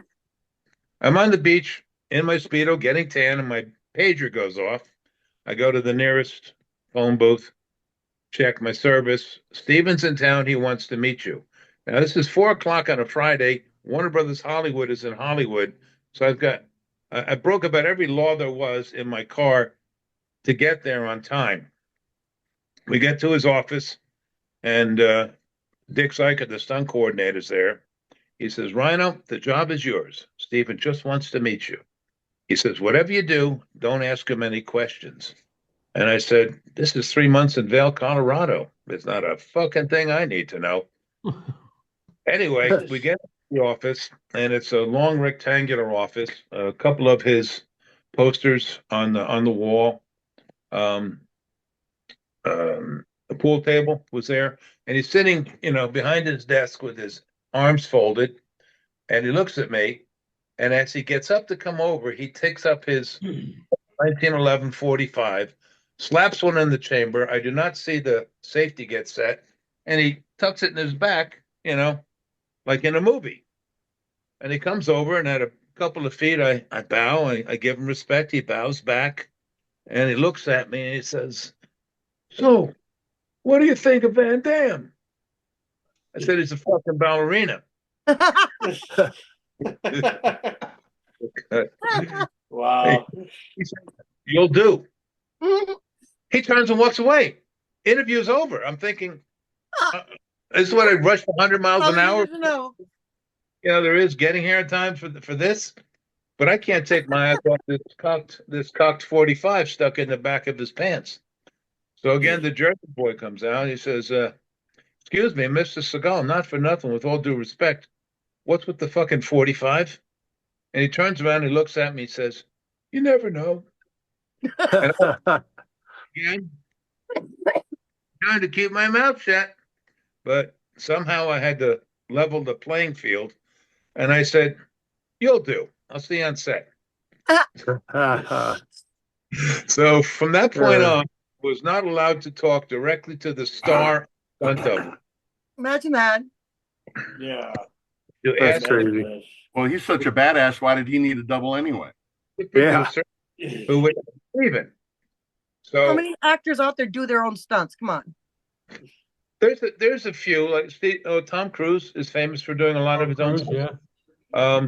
Stephen did do a lot of the fighting stuff, but it was my understanding he doesn't like heights and he did not want to be on top of that freaking train for anything.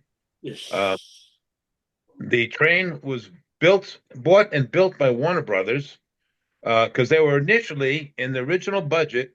They had a bridge in Oregon that was going to get demolished. So they were actually going to blow the bridge up.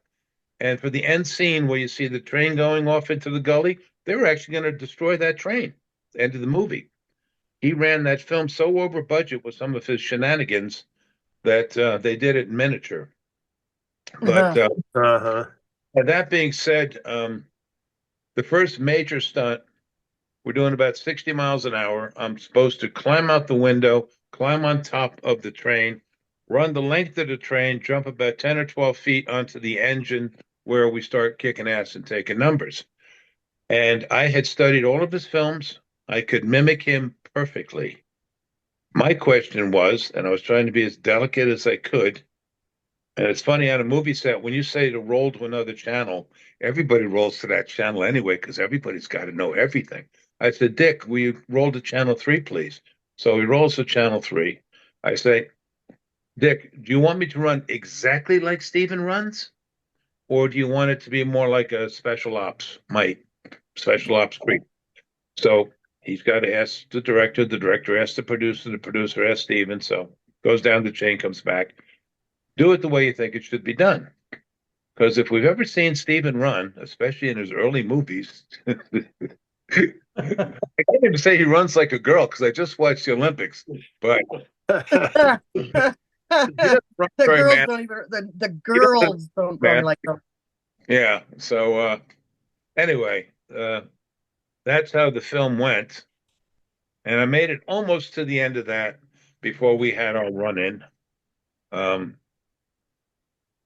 The one event I will not recount because I don't think anybody would verify it except me, and I just don't want to go down that path. But could put it this well, we could. He found out that I dated. I think he found out that I had dated his wife in New York back in the day, Kelly LeBrock, and still married. You dated Kelly LeBrock? Yeah, twice.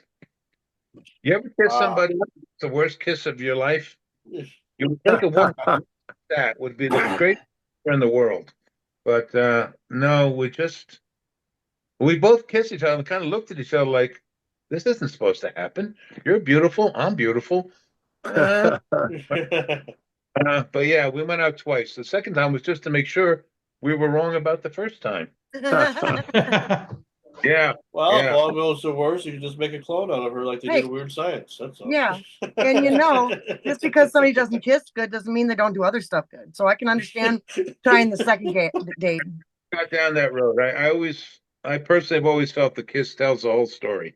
You know, when you kiss somebody, it's either let's tear our clothes off and go to bed, or well, it's nice dinner. Nice meeting you. And then you end that night with a handshake.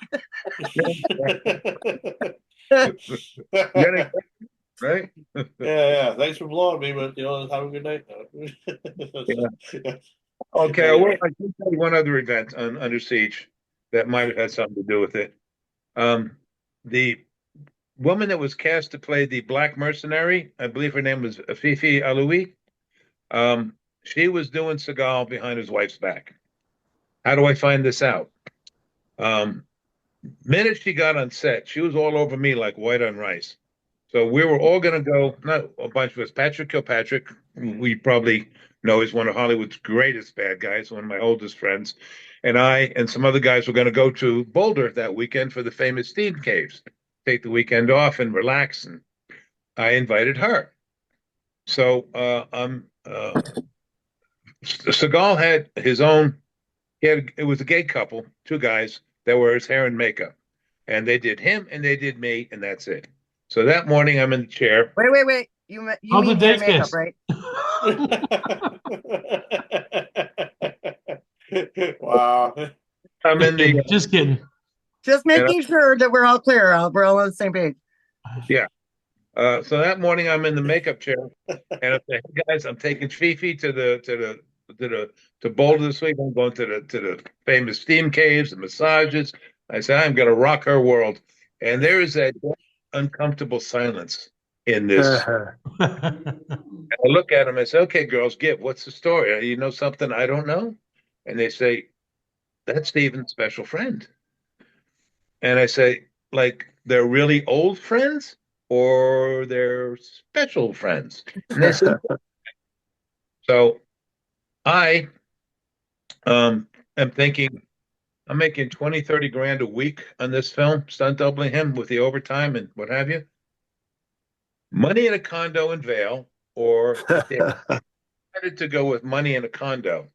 And I broke the date, very gently. I said, "Listen, I just decided that we should keep things professional on the set, and if you don't mind, I'm going to withdraw my invitation."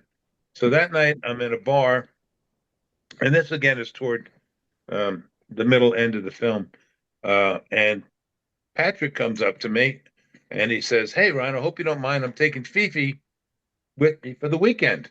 And I said, "Let me tell you something, Patrick. You might rethink that."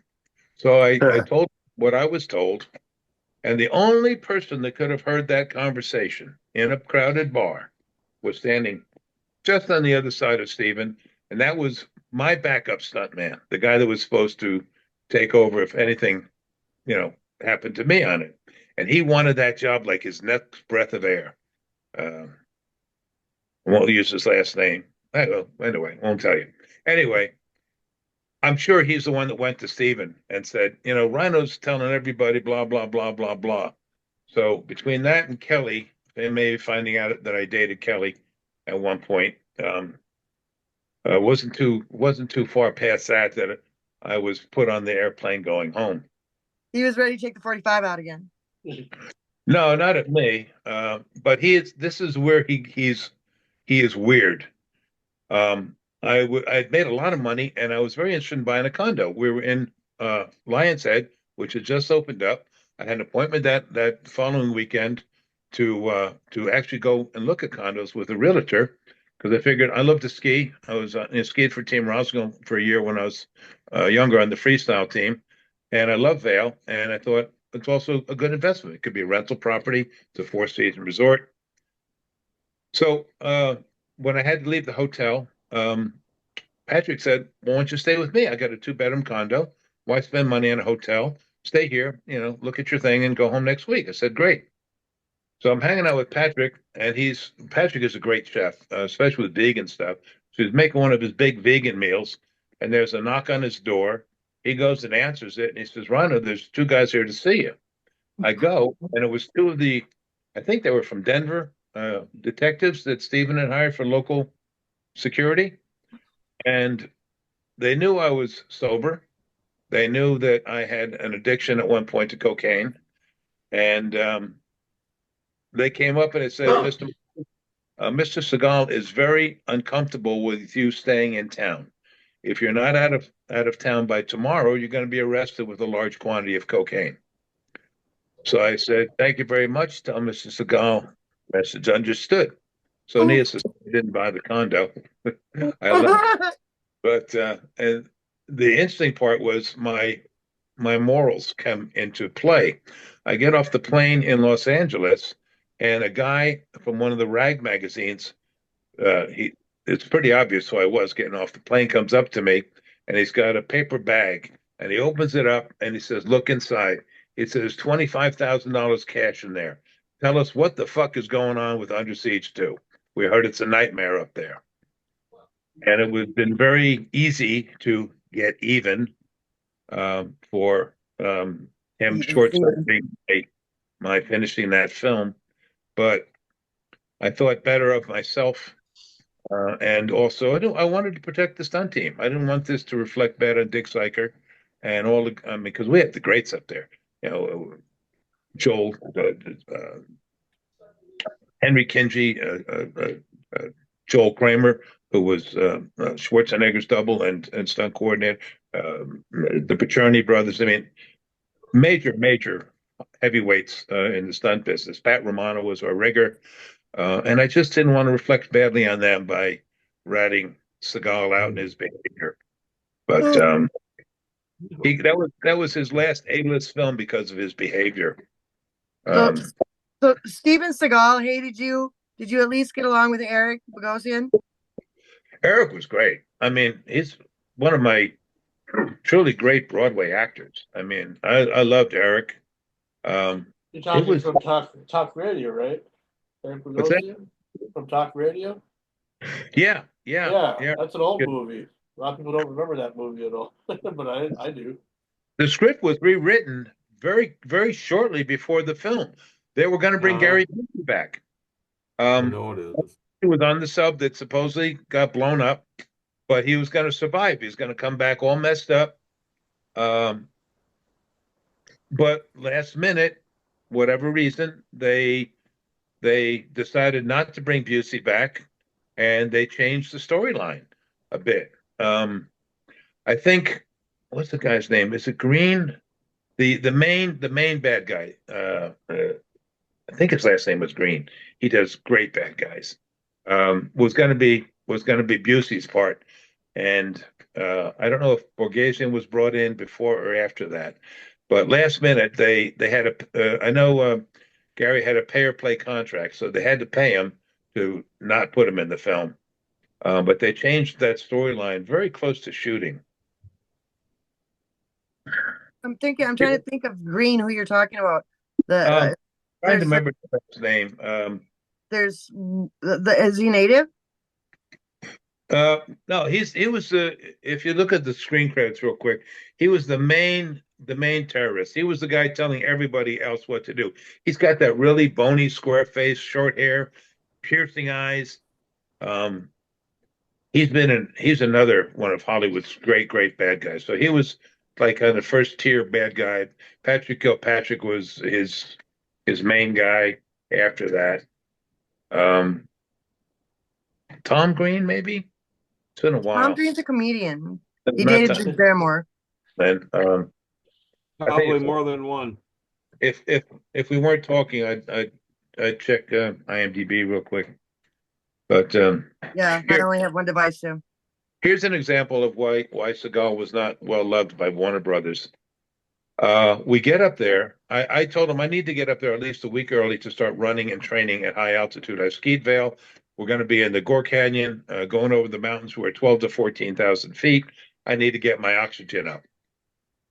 So I get there for a whole week. I've trained. I'm ready to go. Steven shows up, and he's got the hair. One of the reasons I got the job was the ponytail. I mean, except for my blue eyes, I was a spitting image of him, especially at any kind of distance. Warner Brothers was battling with him over the ponytail. They were saying, we want the same haircut as Under Siege. Under Siege, domestic did 100 million. Hopefully Under Siege 2, domestic will do 100 million. He was saying, storyline is I'm out of the Navy. It's 5 years later. I have a restaurant. I'd have my ponytail. Our whole first week there, we don't shoot a scene with Steven Seagal because he's still arguing with Warner Brothers about the ponytail. He had some kind of deal memo where they had to fly him to his ranch, Montana, Wyoming, on the weekend. He flies back in the following week, and we're shooting turnarounds. We're shooting everything except Steven. We're shooting scenes without Steven, with the people that are supposed to be talking to him or interacting with him. So he comes back. I'm standing there with Joel Kramer and Benji and Dick Syker that morning in this field. He goes walking past us and looks at me, and he starts laughing, chuckling. And he's got the haircut you see in the movie. So I turned to Dick Syker and said, why is he laughing? He says, we got to cut your ponytail, RHYNO. And I said, so it's no big deal. So cut it. He said, I'm going to give you $5,000 for your ponytail today. I said, cut it, baby. That was my son's day for my ponytail. They called it a hair adjustment. That turned out to be one of my best single days ever in Hollywood. It was 5,000 for that. I ran on top of the train a couple of times. In this business, every time you do something dangerous, you get paid another stunt adjustment. And then we had about a 14-hour day. So with all the overtime, your stunt adjustments get added onto your day rate, and then your overtime is based on your day rate. So it was a very good day. And most people have to pay for a haircut to get a haircut. You got paid to get a haircut. I got paid. All they do. Was it still green? It's about this long, and I had some gold thread, literally gold thread wrapped around it, and I had it put in a shadow box frame with a Xerox copy of my first week's check behind it. And then Mama wrote, "Thanks, Stevie." I think it was like $28,000 or something crazy like that. But I was making good money on that thing until we had our run in. So was it Phil Green doing the stunts? No, not Phil. I thought his last name was Green. I'm thinking of the actor. This is a starring role. The starring. Oh, okay. I was looking under stunts, and there was a Phil Green.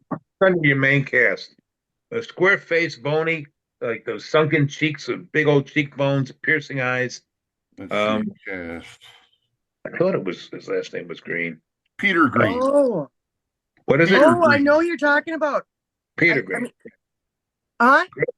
Great bad guy. I love him. I'm picturing his face. Yeah, hang on. I'm trying to bring a picture up here. Pretty muscular. Very tall, lean. Yeah, I mean, he's a guy that you definitely want to run into in a bar fight. You want him on your side. Always, yeah, he's tall. He was actually a little taller than me, I think, maybe. I couldn't tell. Dark alley. He was wearing cowboy boots in that one. He got the $3,000 custom made alligator. Huh? That guy? Can't see it. I can't see. Yeah, it's kind of blurry. Yeah, it is. It's pretty blurry. It's glaring too. You have a ring light? Yeah. Yeah, your ring light's reflecting off of it. Well, anyway, I was going to say, Rhino, that we're They used a crappy black and white picture of him anyway. So I mean, what are you going to do? We're kind of running out of time. I'll look it up later. I'm sorry, I was really That's wrong. right. Everett McGill. That's right. Oh, What's his name? Everett McGill. That's But he's doing blonde hair, but man, he does great bad the guys. face I was picturing. Yeah, his character was Marcus Penn, the leader. He was a leader. Catherine Heigl and me and her and her mom would go Christmas shopping. There was great Christmas decoration stores in Vale, and she was only a little girl then. You know, she was playing his daughter. She was so sweet. Oh, Yeah, we cool. on the weekends shopping. Oh, that's interesting. Well, we appreciate you, the Rhino. I mean, and Frankie. I should see him still in the background. You know, hanging out with you and everything. Yeah. Well, we appreciate both of you guys coming on, regardless, and you know, and to my crew here at Renegade Radio. Next week will be episode 20. It'll be our season finale episode, and we're going to have Joey Gaynor on the first hour, and then the last hour, our last guest will be wrestling manager Kenny Casanova. So that should be a fun night. But I want to say thank you, and for anybody that wants to know more about you, how can they do so? Well, stuff that is current is on IMDb. I'm on Facebook as RHYNO Michaels. My page is pretty much an industry page. I have a little bit about my life and my dog Bear and industry friends there. I always, years ago, I thought Facebook was just for college kids, you know, and I realized what a good work tool it is because it's so easy to take to keep up with friends. One of my truest great old friends taught me so much about Shakespeare is Nick Mancuso. A great actor. He actually played the CIA guy in the Under Siege films, but he had that great TV series Stingray with Stephen Cannell years ago. Nick is wonderful. Nick's semi-retired in Paris, and through technology today and Messenger and Facebook, you can chat just like we're chatting. Oh, Like absolutely. just about anybody. Wonderful. It's Yeah, wonderful. what's happening, where it's going on, who's working. It's an amazing tool and a lot of fun. I'm glad our election's over. Yeah, we are too. We're glad. Yes. But it got a little dicey on Facebook, let me tell you. There was some, you were on one side of the wall or the other side of the wall during this election. There was no middle ground. That's why you don't talk politics on Facebook. Oh, yeah. Just don't. I just my page, but I come across something really stupid on somebody else's page. Somehow I just got to chime in. Yeah. All right, Rhino, and everybody, we appreciate you, and thanks again for tuning in for another great edition of Renegade Radio, and we'll see you next week for the finale. Bye-bye. Thanks Bye-bye, for coming. everybody.